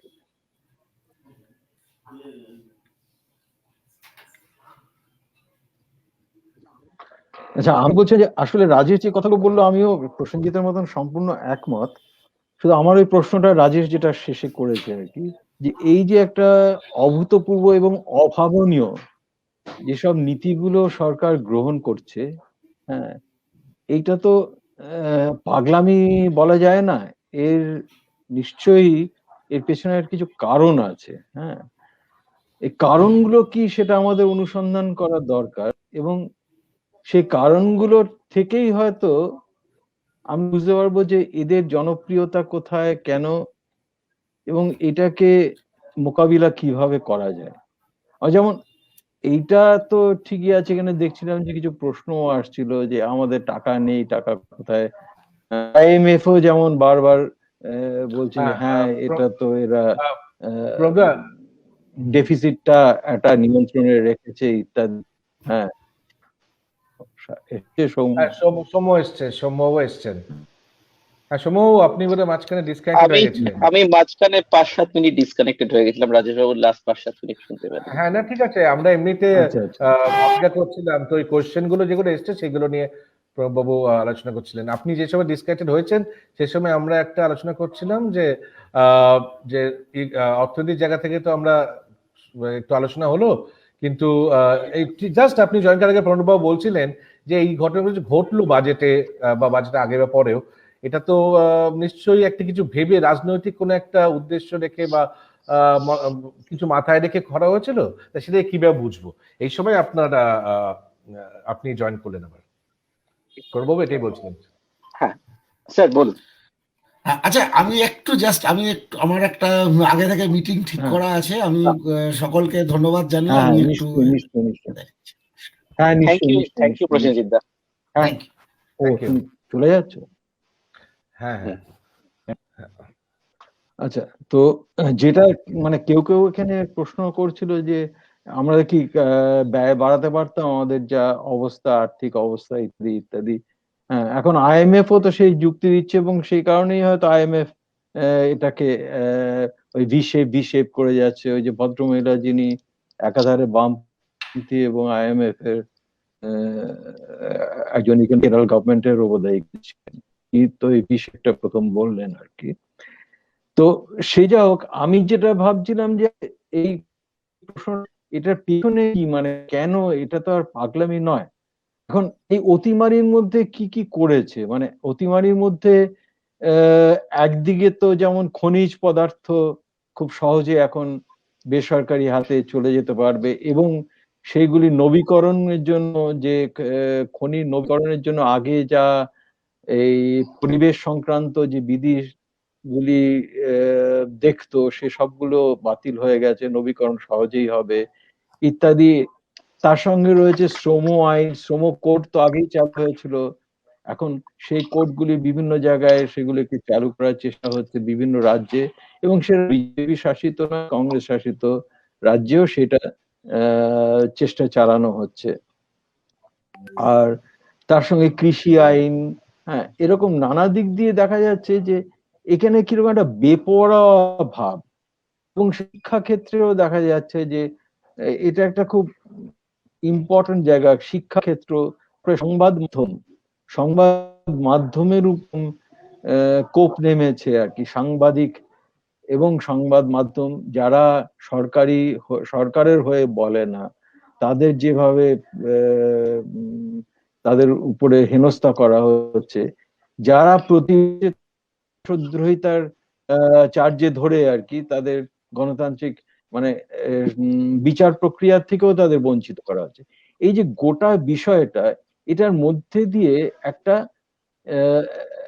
সেটা এক ধরনের একনায়কতন্ত্র বা ফ্যাসিবাদের দিকে তো অবশ্যই অগ্রসর হচ্ছে, যদিও এখন পর্যন্ত কিছু কিছু দিক রয়েছে যেগুলো নির্বাচন হচ্ছে, পোশাকি অর্থে জুডিশিয়ারির ইন্ডিপেন্ডেন্স আছে, কিন্তু এই সবগুলোই খর্ব হচ্ছে আর কি। যে এখন বিচারপতিরা, আমাদের সুপ্রিম কোর্টের বিচারপতি সে প্রধানমন্ত্রী স্তব গান করে, আমাদের সামরিক বাহিনী কর্তারা তারা রাজনৈতিক বক্তব্য রাখে।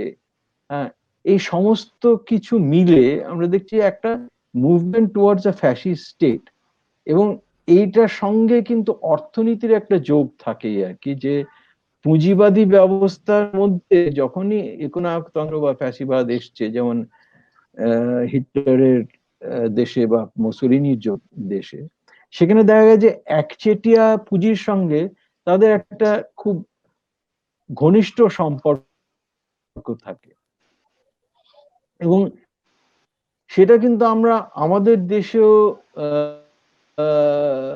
দেখতে পাচ্ছি, যে এই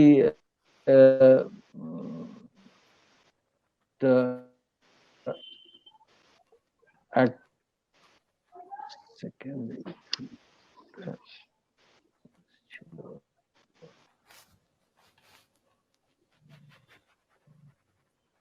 ভয়েসটা ব্রেক করছে, তাই না?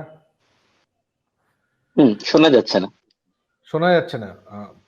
যে আমাদের এখানে সে আম্বানি, আদানি এবং রামদেব যে কত গুণ বৃদ্ধি হয়েছে। হ্যাঁ, মাঝে শোনা যাচ্ছিল না, মাঝে শোনা যাচ্ছিল না। এখন কি শোনা যাচ্ছে? হ্যালো, হ্যাঁ, এবার বোধহয় শোনা যাচ্ছে। হ্যাঁ, শোনা যাচ্ছে? হ্যাঁ, শোনা যাচ্ছে। আচ্ছা, তো এই যে এই গোটা প্রক্রিয়াটার মধ্যে দিয়ে আদানি, আম্বানি এদের ইত্যাদি যেরকম বেড়েছে, এবং ওই যে অক্সফামের রিপোর্টটা যেটা কোট করছিল সৌম্য, সেখানেও যেটা বলা হয়েছে যে এখানে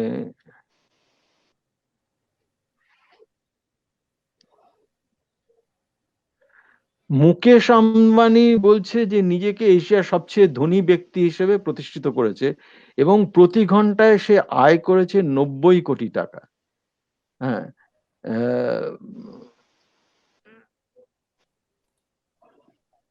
আরো এরকম অন্যান্য উদাহরণ দেওয়া হয়েছে যে এখানকার সবচেয়ে ধনী।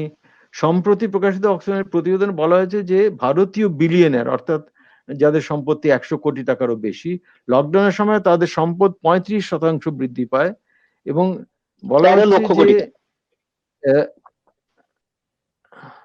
আমি তো হিন্দুতে পড়েছি, আমি সরি, মেজর কোনে 35 বলা হয়েছে। অক্সফামের যে মূল রিপোর্ট সেটা বলছে যে টপ 100 বিলিয়নিয়ার্স এর টোটাল আয় বৃদ্ধি হয়েছে 13 লক্ষ কোটি টাকা।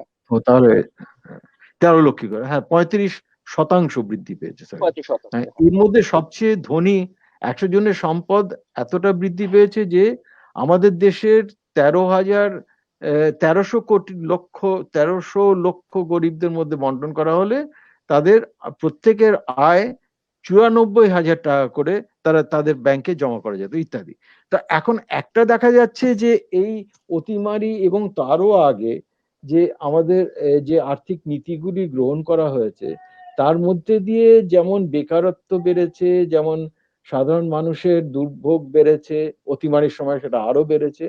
কিন্তু এই পুরো প্রক্রিয়াটার মধ্যে আগে বাড়ছিল সম্পদের কনসেন্ট্রেশন, এখন আরো বেশি বাড়ছে। এর মধ্যে কিন্তু এই যে একনায়কতন্ত্র বাড়ছে এর সঙ্গে একটা সম্পর্ক রয়েছে। এবং মজার বিষয়টা হচ্ছে যে আমরা রাজেশ যেটা কারেক্টলি বলেছে যে এটা আমরা হয়তো খুঁটিয়ে সে সমস্ত তথ্য কোথাও পাবো না যে কিরকম ভাবে আমাদের আর্থিক অবনতি ঘটছে সামগ্রিকভাবে ম্যাক্রো ইকোনমিক ফ্রেমে, কিন্তু এটা তো সাধারণ এটা তো চোখেই যাচ্ছে যে কিভাবে, মানে আমি যে এলাকায় থাকি সেখানে তো আমি দেখছি যে ঘরের পর ঘর তাদের অনেকেই বেকার হয়ে বাড়িতে বসে আছে, তারা ওই যেরকম রাজেশ বলছিল যে কোনো রকমে খুঁটিয়ে বাঁচার চেষ্টা করছে। কি এখন আবার শোনা যাচ্ছে না নাকি? হ্যালো, শোনা না যাচ্ছে? শোনা যাচ্ছে, শোনা আচ্ছা, যাচ্ছে। তো এখন এইটার কারণ আমার মনে হয় খুঁজতে গেলে আমাদের দেখতে হবে যে এই যে বর্তমান শাসক এদের উত্থানটা কোথা দিয়ে, এদের উদ্দেশ্যটা কি। এদের উদ্দেশ্য কিন্তু একটা হিন্দুত্ববাদী রাষ্ট্র স্থাপন করা। এবং এই হিন্দুত্ববাদী রাষ্ট্র মানে কি, যে হিন্দুত্ববাদ মানে কি, হিন্দুত্ব প্রথমত এটা কোনো মানে এটার সঙ্গে ধর্মীয় কোনো অনুষঙ্গও নেই, এটা বিদেশিদের দেওয়া একটা শব্দ একটা বিশেষ অঞ্চলের বসবাসকারীদের নিয়ে। আর যেটা আমরা হিন্দুত্ববাদ বলি সেটা হলো আসলে ব্রাহ্মণ্যবাদ আর কি, এবং যেটা ওই মনুবাদের সময় থেকে যেটার বিস্তার ঘটেছে। তাই এটার সঙ্গে একটা কাস্টিজম খুব ওতপ্রোতভাবে জড়িয়ে রয়েছে। এখানে একটা নারী বিদ্বেষ খুব ওতপ্রোতভাবে জড়িয়ে রয়েছে। এই সবগুলো কিন্তু একটা সময় বিজেপির সমস্যা ছিল, কিন্তু 1990 সালে যখন ওই মন্ডল কমিশনের রিপোর্ট যখন কার্যকারী করার চেষ্টা করলেন ভিপি সিং, সেই সময় যে ব্যাকওয়ার্ড কাস্ট এবং দলিত বহুজন তারা এর বিরুদ্ধে বিদ্রোহ করলো, সেই সময় মনে যদি স্মরণ করি যদি আমরা, যে সেই সময় শুরু হলো আদবানির রথযাত্রা এবং 92 সালে সেটার সমাপ্তি ঘটলো বাবরি মসজিদ ধ্বংসের মধ্যে দিয়ে। এর মধ্যে দিয়ে তারা কিন্তু একটা তথাকথিত হিন্দু সমাজ, যেটা দলিত বহুজন তার সাথে রয়েছে এবং অনেক জায়গায় ডায়াটও দলিতদের তারা ব্যবহার করেছে, এইটার একটা ঐক্য স্থাপন এবং তাদেরকে বোঝানো যে তোমার শত্রু হলো মুসলমান, এই করে কিন্তু সে ক্ষমতায় এসছে। মানে এটা কিন্তু সম্পূর্ণ একটা প্রচারের মধ্যে দিয়ে, একটা বিদ্বেষ সৃষ্টির মধ্যে দিয়ে। এবং দেখুন এইটার সঙ্গে কিন্তু একদমই ফ্যাসিবাদের উত্থান হিটলারের সময় তার একটা ভীষণ ঘনিষ্ঠ মিল রয়েছে। এর মধ্যে দিয়ে তারপরে খবরের কাগজগুলোর উপরে চাপ নানা রকম ভাবে, যেমন করেছিল হিটলার, যেমন করেছিল যে বড় পুঁজিপতিরা খবরের কাগজ কিনেছি ইহুদি। আমি একটু জানতে চাইবো এখানে স্যার, আপনি যেভাবে হিন্দুত্ববাদ এবং ব্রাহ্মণ্যবাদকে এক করে দিলেন, আহ, আমি যেটুকু জানি সেটা হচ্ছে যে আরএসএস প্রথম দিকে তাদের একটা মনোবাদী দর্শন নিয়ে তারা চলতো, কিন্তু ব্রিটিশ ভারতে যখন একটা গণতান্ত্রিক ব্যবস্থার মধ্যে নির্বাচনে অংশ নিতে তারা বাধ্য হয় এবং তখন দেখে যে তাদের রাজনীতিটা নির্বাচনের ক্ষেত্রে বুর্জোয়া গণতান্ত্রিক ব্যবস্থাতেই খুব একটা ফলদায়ী হচ্ছে না, তখন তারা একটা সময় তাদের সাথে সাভারকারের যে আদর্শ, হিন্দুত্বর আদর্শ, সেইটার একটা বিরোধ ছিল গোলওয়ালকারদের সাথে সাভারকাররা যারা হিন্দু মহাসভা থেকে আসছেন। কিন্তু পরবর্তীকালে তারা সাভারকারদের আইডিয়া অফ হিন্দুত্বকে কোঅপ্ট করে এবং আমরা দেখি যে সাভারকারের হিন্দুত্ববাদ যে আইডিয়া সেটা হচ্ছে যে যত মানুষ সিন্ধু নদের অববাহিকা থেকে ওইদিকে বর্মা পর্যন্ত আর হিমালয়ের পাদদেশ থেকে কন্যাকুমারী পর্যন্ত যত মানুষ রয়েছেন যারা সৌম্য, ইসলাম এই এবং বিতর্কটায় যেতে গেলে না, মানে আমি এটা নিয়ে আমার দীর্ঘ দুটো প্রবন্ধ আছে, সেটা আমি পড়তে কারণ এখন এই বিতর্কে গেলে কি হবে, তাহলে আমাকে পুরোটা বলতে হবে যে ব্রাহ্মণ্যবাদ সুন্দর, বললে মানে জেনেটিক্স exactly, লিঙ্গুইস্টিক্স এই সবগুলোতে আসতে হবে।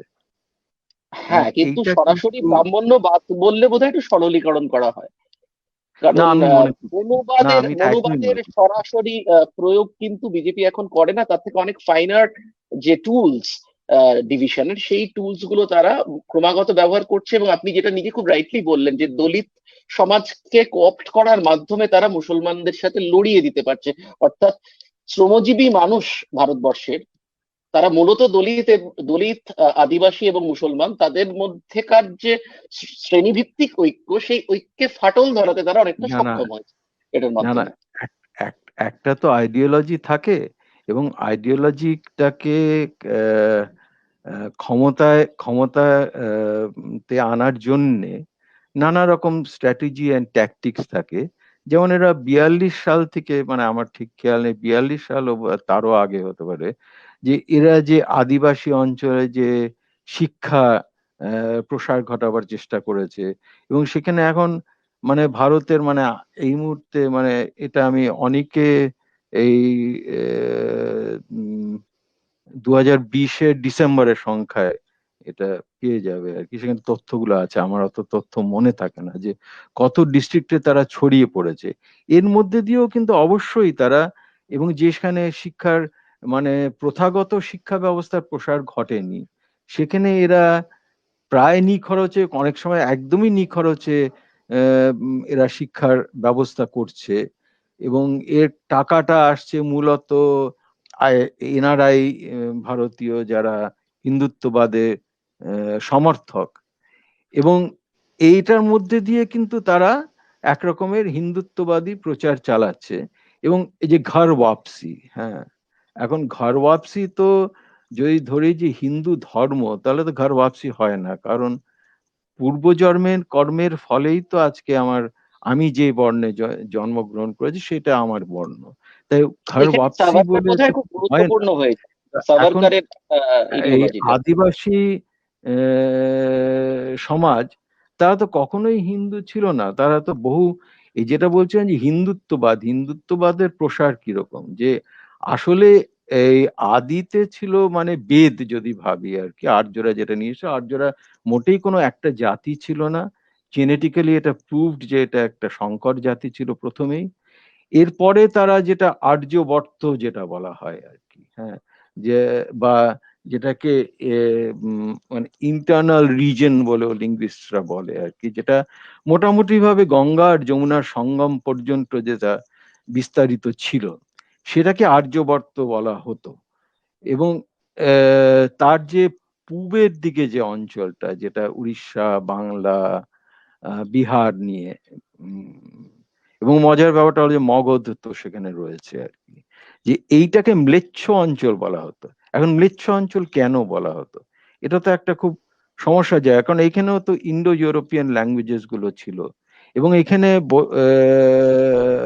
বিশেষত এখানে দ্বিতীয় নগর সভ্যতা গড়ে উঠেছিল, যেটা সিন্ধু সিন্ধু নগর সভ্যতার শেষ হয়ে যাওয়ার পরে, মানে ওই প্রায় একই সময়ে তো আর্যরা এলো, তারপরে দ্বিতীয় নগর সভ্যতা তো এই অঞ্চলে, যেটা আর্যবর্তের বাইরে ছিল, তাহলে এদেরকে ম্লেচ্ছ কেন বলতো, হ্যাঁ, মানে এদেরকে কেন নিকৃষ্ট ভাবতো আর কি। নিকৃষ্ট ভাবার কারণ, তাহলে এটা জাতি, এটা কোনো ভাষাগত কারণে নয়, এটা সংস্কৃতিগত কারণে নয়, তার একটাই কারণ ছিল, যেখানে ব্রাহ্মণ্যবাদ এখানে বিস্তার লাভ করেনি। এবং তার প্রমাণ আমরা কোথায় পাই, যে এখানে এর যে প্রতিস্পর্ধী যে নানা রকম দার্শনিক চিন্তা, মানে আমি ধর্মীয় চিন্তা বলবো না, দার্শনিক চিন্তা, সেটা বৌদ্ধ ধর্ম, জৈন ধর্ম ইত্যাদি ইত্যাদি এখানে উৎস, এবং তার ফলেই এখানে নানা রকম একটা কালচারাল একটা বিকাশ ঘটে।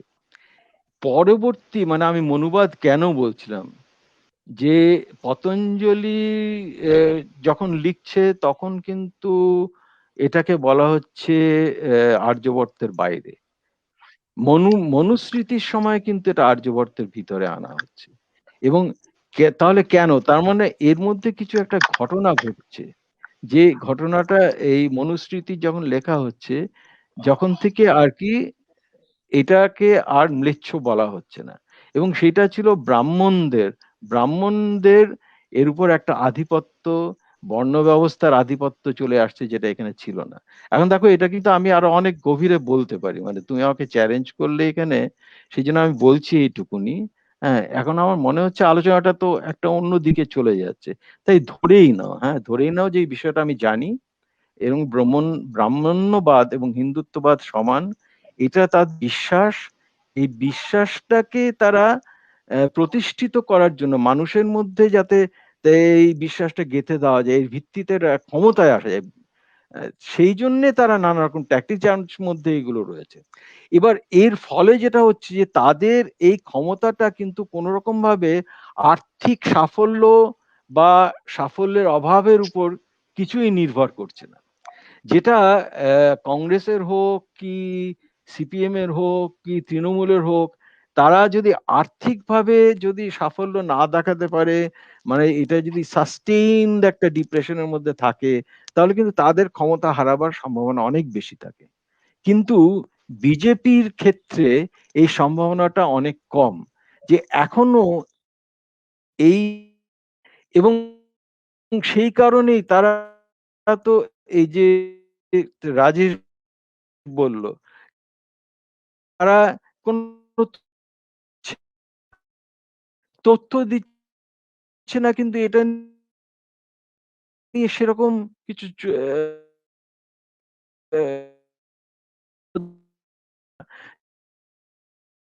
যেটা নিয়ে তো মানে প্রশ্ন জায়গাগুলো চলে যাচ্ছে, অথচ মানুষ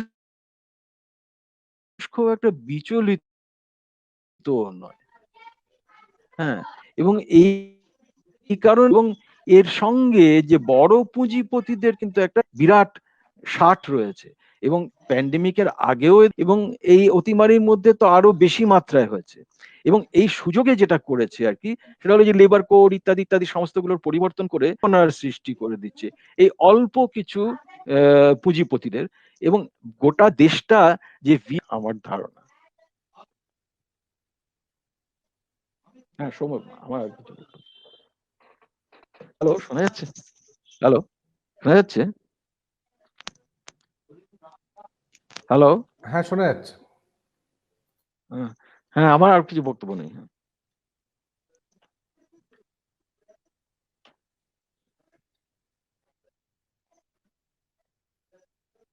হ্যালো,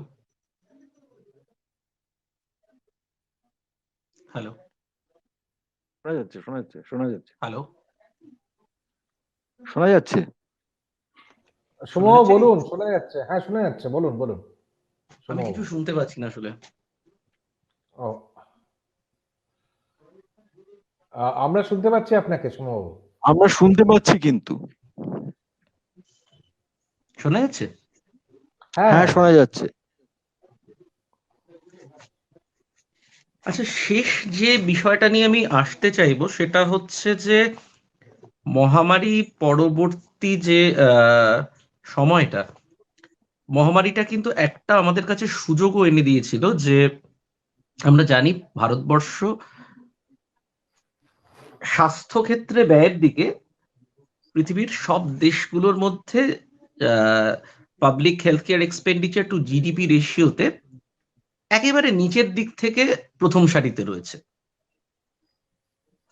প্রতি 100 টাকা সরকারি খরচের মধ্যে, প্রতি 100 টাকা জাতীয় আয়ের মধ্যে 1.26 টাকা ভারতবর্ষে পাবলিক হেলথ কেয়ারে স্পেন্ড করা হয়, যেখানে ভারতের সঙ্গে তুলনীয় রাষ্ট্র একটি ব্রাজিল, তারা 8% বেশি ব্যয় করে। এমনকি ভারতের যে প্রতিবেশী দেশ পাকিস্তান বা বাংলাদেশ, এরাও 3% বেশি ব্যয় করে। ন্যাশনাল হেলথ পলিসি 2017-র একটা রেকমেন্ডেশন ছিল যে 2025 সালের মধ্যে ক্রমান্বয়ে এই হেলথ এক্সপেন্ডিচার টু জিডিপি রেশিওটাকে 2.5%-তে নিয়ে যাওয়া হবে। কিন্তু আমরা 2020-21-এর বাজেট পর্যন্ত সেরকম কিছু দেখিনি। এবং এই সময়টায় ল্যান্সেট জার্নালের একটা খুব গুরুত্বপূর্ণ স্টাডি, সেটা দেখিয়েছিল যে স্বাস্থ্য ব্যবস্থায় অ্যাক্সেস বা সুযোগ এবং কোয়ালিটি বা গুণগত মানের ক্ষেত্রে ভারতবর্ষ ল্যান্সেট যে 195টি দেশকে নিয়েছিল তার মধ্যে 145 নম্বর স্থানে রয়েছে, এবং তলায় সাবসাহারান আফ্রিকার কিছু দেশ ছাড়া আর বিশেষ কিছু কেউ ছিল না। ওই একই তালিকায় চীনের র্যাঙ্ক ছিল 48, শ্রীলঙ্কার 71, এমনকি বাংলাদেশের র্যাঙ্ক ছিল 133। এবছরে সরকার বলছে তারা নাকি বাজেটে 137% হেলথ এক্সপেন্ডিচারে বরাদ্দ বাড়িয়েছে। আমি রাজেশ বাবুর কাছে যেটা জানতে চাইবো সেটা হলো, এই 137%-র মধ্যে স্পষ্টতই দেখা যাচ্ছে 35,000 কোটি টাকা কোভিড ভ্যাকসিনেশন, যেটা এককালীন বরাদ্দ। 60,000 কোটি টাকা মূলত পানীয় জল এবং স্যানিটেশন ব্যবস্থার জন্য, যেটা অত্যন্ত জরুরি একটা খরচ, একটু অত্যন্ত জরুরি বরাদ্দ, কিন্তু এটা কোনোভাবেই স্বাস্থ্য খাতে ব্যয়ের মধ্যে ফেলা যায় না। এছাড়া আত্মনির্ভর স্বাস্থ্য ভারত যোজনা, সেখানে 64,180 কোটি টাকা 6 বছরে বরাদ্দ করা হয়েছে, অর্থাৎ বছরে রাফলি 10,700 কোটি টাকা। এবার আমরা যদি কোর হেলথ বাজেট দেখি, স্বাস্থ্য ও পরিবার পরিকল্পনা দপ্তরের যে বাজেট, সেটা গত বছরে ছিল 65,012 কোটি টাকা, এবছরে সেটা 71,269 কোটি টাকার। কিন্তু এটা মনে রাখতে হবে যে পরিবর্তিত পরিস্থিতিতে কোভিড হওয়ার পরে অ্যাকচুয়াল এক্সপেন্ডিচার গত বছর আমাদের দেশে স্বাস্থ্যক্ষেত্রে করা হয় 78,866 কোটি টাকার। এখন আমরা যদি মুদ্রাস্ফীতির হিসেব ধরি, তাহলে কার্যক্ষেত্রে এবছর কোর হেলথ বাজেটে হ্রাস হয়েছে 10% বেশি। এর সাথে সাথে আরেকটা গুরুত্বপূর্ণ কথা আমি বলতে চাইবো, সেটা হচ্ছে যে আমরা আমাদের পশ্চিমবঙ্গেও দেখছি স্বাস্থ্য সাথী প্রকল্প এবং ভারতবর্ষের ক্ষেত্রে আয়ুষ্মান ভারত প্রকল্প, যেখানে সরাসরি সরকার তার যে দায় জনস্বাস্থ্যে, সেই দায়টা থেকে হাত গুটিয়ে নিতে চাইছে এবং মানুষকে বলছে যে তুমি বাজার থেকে স্বাস্থ্য পরিষেবা কিনে নাও। স্বাস্থ্যসাথীর ক্ষেত্রে সরকার সরাসরি সেক্ষেত্রে টাকাটা হসপিটালকে পে করবে, এবং আয়ুষ্মান ভারতের ক্ষেত্রে সরকার বীমা কিনবে, যে বীমার সুযোগটা নিয়ে একজন সাধারণ মানুষ স্বাস্থ্য পরিষেবা বাজার থেকে ক্রয় করবেন। এই দুটো বিষয় আমি আপনার কাছে জানতে চাইবো, কারণ আমরা কল্যাণমূলক অর্থনীতির ছাত্র হিসেবে যেটা জানি যে স্বাস্থ্য যেহেতু একজন মানুষের মৌলিক অধিকারের মধ্যে পড়ে, বিশেষত জনস্বাস্থ্য, সেখানে কোনোভাবেই এই জনস্বাস্থ্যের বাজারিকরণ কিন্তু খুব একটা স্বাস্থ্যকর প্রবণতা নয়, এক নম্বর। এবং দ্বিতীয় কথা, এই যে বীমার সঙ্গে পুরো ব্যাপারটাকে জুড়ে দেয়া, এবং একই সঙ্গে এবারের বাজেটে বীমা ক্ষেত্রে এফডিআই 49% আগে ছিল, সেটাকে 74% পর্যন্ত অ্যালাউ করা হয়েছে। ফলে এই সামগ্রিক বিষয়টা নিয়ে যদি আপনি বলেন তাহলে খুব ভালো হয়। না, আমি খুব সংক্ষেপে বলবো, কারণ এটা অনেক বড় বিষয়। স্বাস্থ্য ব্যবস্থা বিভিন্ন দেশে বিভিন্ন ভাবে আছে। কোথাও হয়তো যেখানে মোটামুটি ভাবে স্বাস্থ্য ব্যবস্থাটা একটু উন্নত ধরা হয়, সেই দেশগুলোর মধ্যে আমেরিকা হচ্ছে সবচেয়ে বেশি বেসরকারি ক্ষেত্রের উপর নির্ভরশীল, এবং সেটা একটু আউটলায়ার। মানে আমেরিকা অ্যাকচুয়ালি উন্নত দেশগুলোর মধ্যে অ্যাকচুয়ালি উদাহরণ হিসেবে ধরা উচিত না। মানে উন্নত বলতে আমি বলতে চাইছি যারা একটু ধনী এবং উন্নত স্বাস্থ্য ব্যবস্থা আছে ধরে নেওয়া হয়, তাদের মধ্যে অধিকাংশই যেটা করে, সরকারের একটা বড় ভূমিকা থাকে। এবার সেটা দুভাবে হতে পারে। একটা হচ্ছে যেটা সরকার পুরো স্বাস্থ্য পরিষেবাটা দিচ্ছে, অর্থাৎ পকেট থেকে কোনো খরচা হচ্ছে না, আপনার উপর কর বসিয়ে টাকাটা তুলছে, সেই টাকা দিয়ে আপনাকে স্বাস্থ্য ব্যবস্থাটা মধ্যে দিয়ে প্রায় ফ্রিতে আপনাকে সেই পরিষেবাটা দিচ্ছে। সেখানে ডাক্তারও সরকারি হাসপাতালগুলোতে সেখানকার ডাক্তারাই আপনাকে দেখছে, সেখানকারই আপনি সব টেস্ট করাচ্ছেন, ইত্যাদি ইত্যাদি। এটা অনেকটা ওই ব্রিটেনে যেটা আছে, এবং এছাড়া অন্যান্য কয়েকটা দেশে এটা থাকে। সেটা হচ্ছে যে সরকার এই ইউনিভার্সাল হেলথ ইন্স্যুরেন্স যেটাকে বলে, তার মধ্যে দিয়ে করে। সেখানে বেসরকারি ক্ষেত্র থাকতে পারে, কিন্তু খুব কঠোরভাবে নিয়ন্ত্রিত হয়। ফলে নিয়ন্ত্রিত মানে কি কি প্রসিডিওর্স করা যাবে, তাতে কত খরচা করা যাবে, এগুলো খুব কঠোরভাবে নিয়ন্ত্রণ করা হয়, যাতে মাত্রাতিরিক্ত রকমের চার্জ না করতে পারে। কেন, যেহেতু গভর্নমেন্ট ওই ইন্স্যুরেন্সটা বন্দোবস্ত করছে, ফলে বেসরকারি ক্ষেত্রে ওই ইন্স্যুরেন্সের মধ্যে দিয়ে যা খুশি একটা চিকিৎসার দাম করলে সরকারের পক্ষে চালানো সম্ভব নয়। ফলে সেখানে কঠোরভাবে নিয়ন্ত্রণ করা হয়, যেমন জার্মানি বা অন্য কয়েকটা দেশে আছে। এবং এক অর্থে বলতে পারেন যে ওটা অনেকটা মানে প্রায় সরকারি ক্ষেত্রের মতোই কাজ করে। তার কারণ হচ্ছে যে এতটাই কঠোরভাবে নিয়ন্ত্রণ করা হয় বেসরকারি ক্ষেত্রকে, হাসপাতাল বা ইত্যাদি, যে সেখানে খুব যে স্বাধীনতা থাকে বেসরকারি স্বাস্থ্য পরিষেবার প্রতিষ্ঠানগুলোর মধ্যে জন্য, তা থাকে না। এখন এর বাইরে এইসব কিছু কিছু দেশে তার বাইরে ছোট ছোট করে বেসরকারি স্বাস্থ্য পরিষেবা ক্ষেত্র থাকে, সেটা হচ্ছে যাদের পয়সা আছে তারা সেটা যেতে পারে। এখন এর নানা রকমের মডেল আছে, নানা রকমের মেশানো মডেল অনেক কিছু আছে। ভারতবর্ষে এটা ছিল, সেটা হচ্ছে এতদিন ধরে সেটা হচ্ছে যে অ্যাকচুয়ালি সরকারি একটা স্বাস্থ্য পরিষেবা ব্যাপার ছিল, যেটা খুবই অপ্রতুল ছিল, যেখানে সরকারি বিনিয়োগ কম হতো, যেখানে কোয়ালিটি নিয়ে মানুষের মধ্যে একটা সংশয় থাকতো, ফলে যাদের পক্ষে খরচাটা দেওয়া পকেট থেকে সম্ভব না তারাও গিয়ে বেসরকারি ক্ষেত্রে যেত, নার্সিং হোম ইত্যাদি ইত্যাদি ঘটি বাটি বেচে। তারপরে যেটা হচ্ছে বিমা নির্ভর কিছু স্বাস্থ্য হেলথ ইন্স্যুরেন্স স্কিম আসতে শুরু করে গত 1 দশকেরও বেশি ধরে, রাইট? এটা আপনি ঠিকই বলেছেন যে এখানে একটা বিমা নির্ভর স্বাস্থ্য পরিষেবা স্বাস্থ্য ব্যবস্থার ভারতবর্ষে মূলত বারবারন্ত দেখা যায় গত 10-11 বছর ধরে। কিন্তু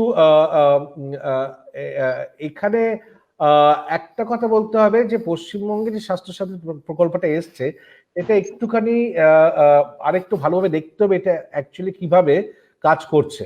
তার কারণ বিমা সংস্থাগুলোকে প্রিমিয়াম দেওয়া আর টাকাটা দিয়ে দেওয়া দুটো কিন্তু এক নয়। মানুষের যে খরচা সে টাকাটা দিয়ে দেওয়া এটা কিন্তু এক নয়। হ্যাঁ, এটা এক করে দেখলে কিন্তু সরলীকরণ হয়ে যাবে। দ্বিতীয়ত, একেবারে বেসরকারি হাসপাতালগুলোকে নিয়ন্ত্রণ করার চেষ্টা চলছে না তা নয়। হ্যাঁ, ফলে সেখানে কতটা সরকার সফল হয় সেটাও মাথায় রাখতে হবে। যদি সফল হয় তাহলে কিন্তু এটা যে সরকার মানে স্বাস্থ্যক্ষেত্র থেকে সরে যাচ্ছে তা কিন্তু আমি বলবো না। মানে অন্তত স্বাস্থ্য সাথী প্রকল্পে আমি বলতে পারবো না এক্ষুনি আমার পক্ষে এই সিদ্ধান্তে পৌঁছানো সম্ভব হচ্ছে না সরকার স্বাস্থ্য পরিষেবা থেকে সরে যাচ্ছে, যদি দেখি যে সে নিজে টাকাটা দিয়ে দিচ্ছে এবং বেসরকারি ক্ষেত্রকে নিয়ন্ত্রণ করার চেষ্টা চালাচ্ছে। ব্যর্থ হলে সেটা আলাদা কথা। আর তৃতীয় কথা, আমি তারপরেই আপনাকে প্রশ্ন নেব, তৃতীয় বিষয়টা হচ্ছে যদি সরকার সরকারি স্বাস্থ্য পরিকাঠামোতে কোনো খরচা না করে, দেখতে হবে আমাদের সেটাকেও, সে কি হাসপাতালগুলো বাড়াচ্ছে, সে কি প্রাইমারি হেলথ সেন্টারগুলোকে বাড়াচ্ছে, সে কি নিয়োগ করছে ডাক্তার নার্স, সেগুলোকে দেখতে হবে। যদি সেটা না করে তাহলে কিন্তু বলতে হবে সরকার, আপনি এটা বলছেন সেটা ঠিক, সে সরে যাচ্ছে, কিন্তু পশ্চিমবঙ্গে কিন্তু জাতীয় যে তথ্য পাওয়া যায় তাতে কিন্তু এই পিকচারটা পাওয়া যাচ্ছে না। মানে সরকারি বেড বা সরকারি ডাক্তার মাথা পিছু যদি হিসেব করে দেখেন তাহলে ভারতের 3-4টে রাজ্যে সবচেয়ে বেশি, তার মধ্যে হচ্ছে পশ্চিমবঙ্গ। সুতরাং সেটা সাফিসিয়েন্ট আমি তা বলছি না, আমি বলছি এরকম কোনো উদাহরণ এরকম কোনো ডেটা পাওয়া যাচ্ছে না যে সরে যাচ্ছে সে। এবার কোয়ালিটি নিয়ে থাকতে পারে, কোয়ালিটি নিয়ে নানা রকমের গবেষণা হয়েছে, অনেক ক্ষেত্রে দেখা যাচ্ছে যে সরকারি এবং বেসরকারি প্রতিষ্ঠানের মধ্যে কিন্তু কোয়ালিটির অতটা কোনো তফাৎ নেই যে সবাইকে বিষয় ক্ষেত্রে যেতে হবে। আসলে এটা অনেকটাই কিন্তু আমাদের পারসেপশনের ব্যাপার। হ্যাঁ, এটা কিন্তু পুরোটা এরকম নয় যে বেসরকারি ক্ষেত্রে এতটাই কোয়ালিটি ভালো যে আমাদের সবাইকে বেসরকারি ক্ষেত্রে যেতে হবে। তো এখানে অনেকগুলো জটিল ব্যাপার আছে। আমার কাছে এটা পরিষ্কার নয় যে স্বাস্থ্যসাথী প্রকল্প বেসরকারিকরণ বা বিমাকরণের, আমি আয়ুষ্মান ভারতটা নিয়ে প্রশ্নটা করেছিলাম। হ্যাঁ হ্যাঁ হ্যাঁ, এটা ঠিক, আমি আয়ুষ্মান ভারতকে নিয়ে প্রশ্ন করেছিলাম। ঠিক ঠিক ঠিক ঠিক, সেক্ষেত্রে এখানে কিন্তু বিমা ক্ষেত্রের সাথে সরাসরি ইন্টিগ্রেট করা হচ্ছে। আর আরেকটা বিষয় যেটা খুব আমার কাছে গুরুত্বপূর্ণ, যে জার্মানিতে যেমন ভীষণ রেগুলেটেড মার্কেট, ভারতবর্ষের মতন দেশের ক্ষেত্রে যেখানে শিক্ষাটা একটা বড় সমস্যা, একটা বিরাট সংখ্যক স্বল্প শিক্ষিত বা অশিক্ষিত মানুষ রয়েছে, সেখানে তথ্যের অসমতা বা অ্যাসিমেট্রিক ইনফরমেশন কিন্তু চিকিৎসা ক্ষেত্রে একটা বড় জটিলতা সৃষ্টি করবে। এবং তার ফলে ভারতবর্ষের ক্ষেত্রে আমরা বারবার করে যেটা দেখি, বেসরকারি ক্ষেত্রে ওভার ট্রিটমেন্টের প্রবণতা খুবই বেশি।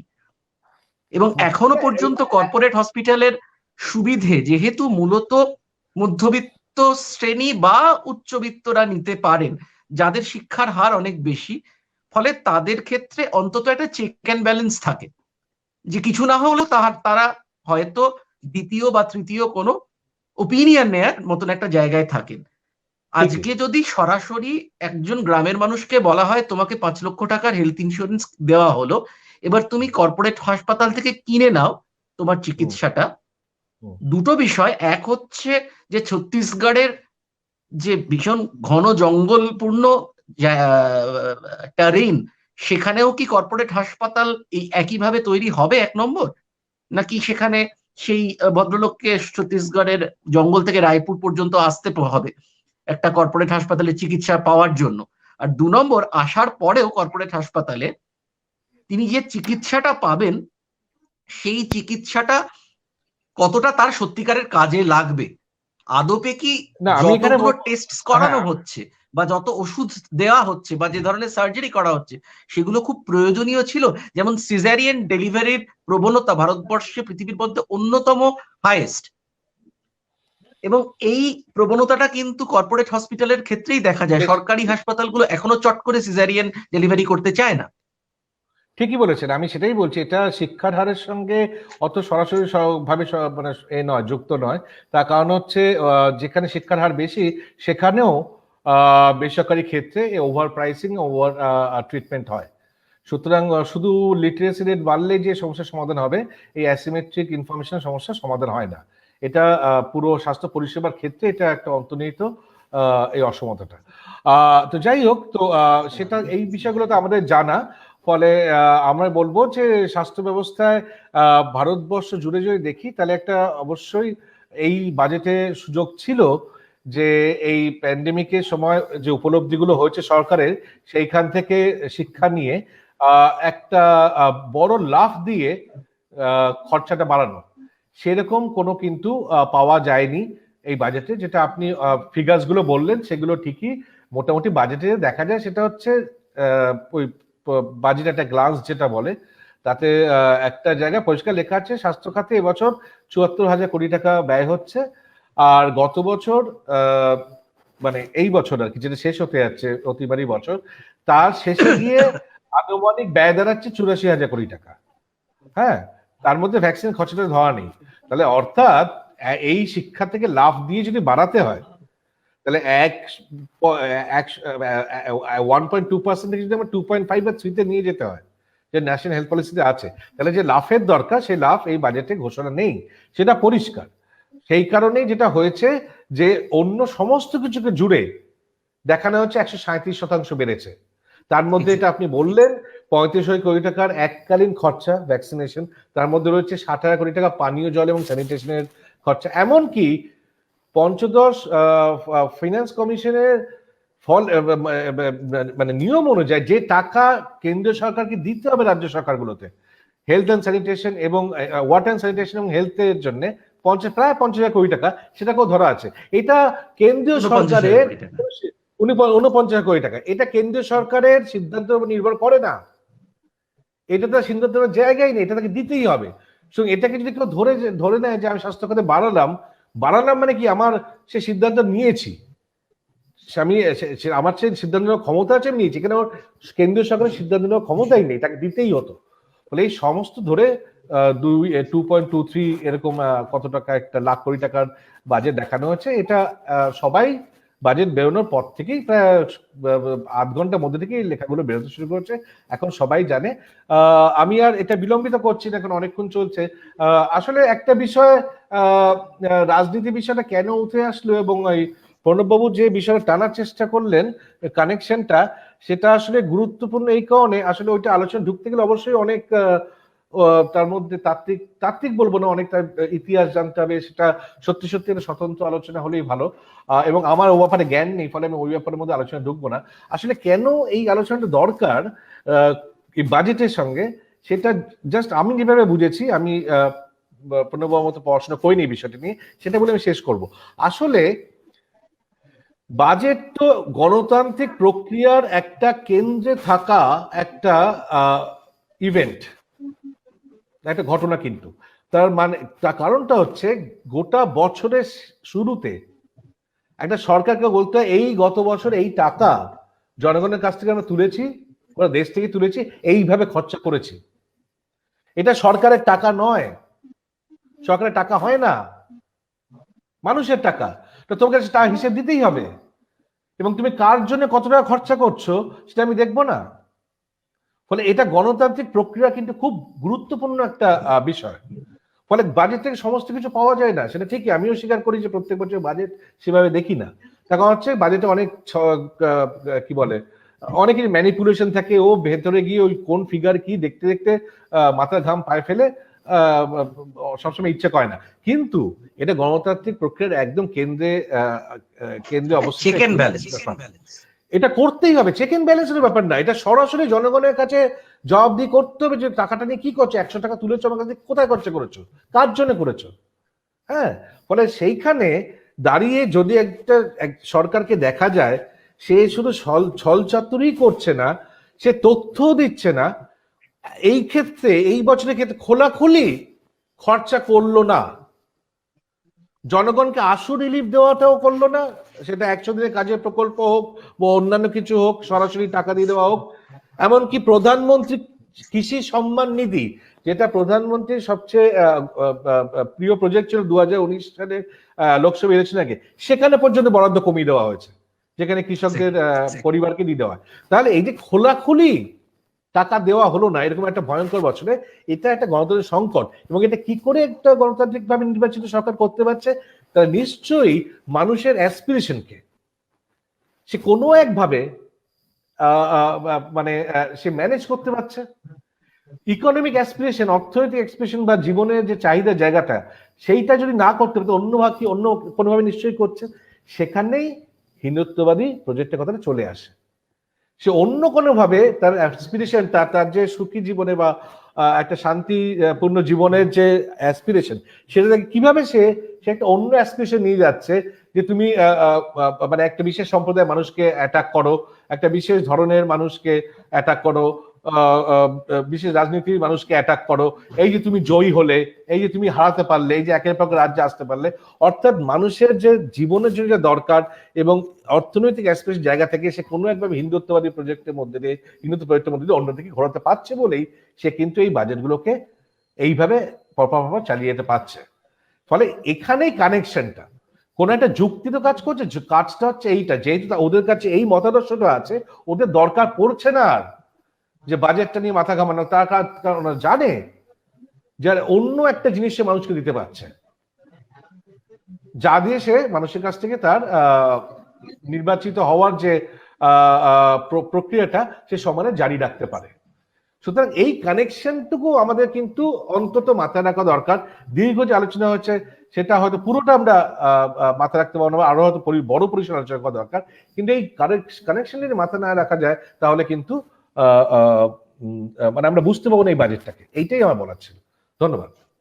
একদমই একদমই একদমই, কারণ আজকে আমরা সবাই জানি যে ফ্যাসিবাদের একটা চিরাচরিত লক্ষণই হচ্ছে যে ফ্যাসিবাদ কিন্তু একটা খুব জনপ্রিয় যে ম্যান্ডেট, সেই ম্যান্ডেট নিয়েই সে বুর্জোয়া গণতান্ত্রিক ব্যবস্থার মাধ্যমে রাষ্ট্র ক্ষমতাকে দখল করে এবং মানুষের সামনে একটা কল্পিত শত্রু খাড়া করে বিভাজনের যে রাজনীতি, তার মধ্য দিয়ে সে তার অন্যান্য যে পরিকল্পনাগুলো, সেটা ভারতবর্ষের ক্ষেত্রে হয়তো সেই হিন্দু রাষ্ট্র স্থাপন একদিকে, আর অন্যদিকে সেই হিন্দু রাষ্ট্র স্থাপনের কাজে যে পুঁজিপতিরা তাদের ফান্ডিং করবে, সেই পুঁজিপতিদের মুনাফা যাতে একই রকম ভাবে বৃদ্ধি পায় বা আরো বেশি করে বৃদ্ধি পায়, এই ব্যাপারটা নিশ্চিত করা এবং সাধারণ মানুষের জীবন জীবিকার যে প্রশ্ন, সেগুলোকে ক্রমাগত পিছনের সারিতে ঠেলে দেয়া, এই যে প্রক্রিয়াটার মধ্যে এখনকার কেন্দ্রীয় সরকার এই মুহূর্তে রয়েছে, এই কাজটা তারা এত বুক চিতিয়ে করতে পারছে তার একটা বড় কারণ তাদের পক্ষে এই পপুলার ম্যান্ডেটটা রয়েছে। কখনো তারা রাম মন্দির দেখিয়ে, কখনো হয়তো কাশ্মীর বিজয় দেখিয়ে, আর কখনো হয়তো সেই অভিন্ন দেওয়ানি বিধির গল্পটাকে বারবার করে জনমানসে নিয়ে এসে এই বিভাজনের রাজনীতির মাধ্যমে মানুষকে তাদের দৈনন্দিন না পাওয়াগুলোকে ভুলিয়ে রাখতে সক্ষম হচ্ছে। আমি এই আলোচনাটা শেষ করব একটাই কথা বলে, যে এই স্বাস্থ্য বাজেটের ডিটেইলড যে বিশ্লেষণটা ডক্টর ভট্টাচার্য করলেন, সেখান থেকে একটা জিনিস খুব স্পষ্ট, যে আমরা একটা বড় সুযোগ পেয়েছিলাম কোভিড এর সময়, যে সোশ্যাল সেক্টর এক্সপেন্ডিচারের ক্ষেত্রে আমাদের যে অভিমুখ, সেই অভিমুখটাকে ঘোরানো এবং একটা জাম্প দেয়া সরাসরি, যাতে করে ওই যে 2025 সালের মধ্যে আমরা 2.5 থেকে 3% কাছাকাছি নিয়ে যাব স্বাস্থ্য খাতে জিডিপির যে অংশটা বরাদ্দ হয়, সেটা হয়তো 1 বছরেই আমরা করতে পারতাম, কিন্তু we missed the bus possibly. এবং একই সাথে শিক্ষা খাতেও এখানে মনে করিয়ে দেওয়া ভালো যে 6,000 কোটি টাকা কিন্তু বরাদ্দ হ্রাস হয়েছে। তো সোম, আমি এই জায়গা কথা বলবো, থেকেই আমরা মনে হয় একটা কনসেনসাসে পৌঁছতে সক্ষম হয়েছি, এবং সবাইকে ধন্যবাদ জানিয়ে আজকের মতো আমাদের আলোচনাটা এখানেই শেষ করছি। নমস্কার।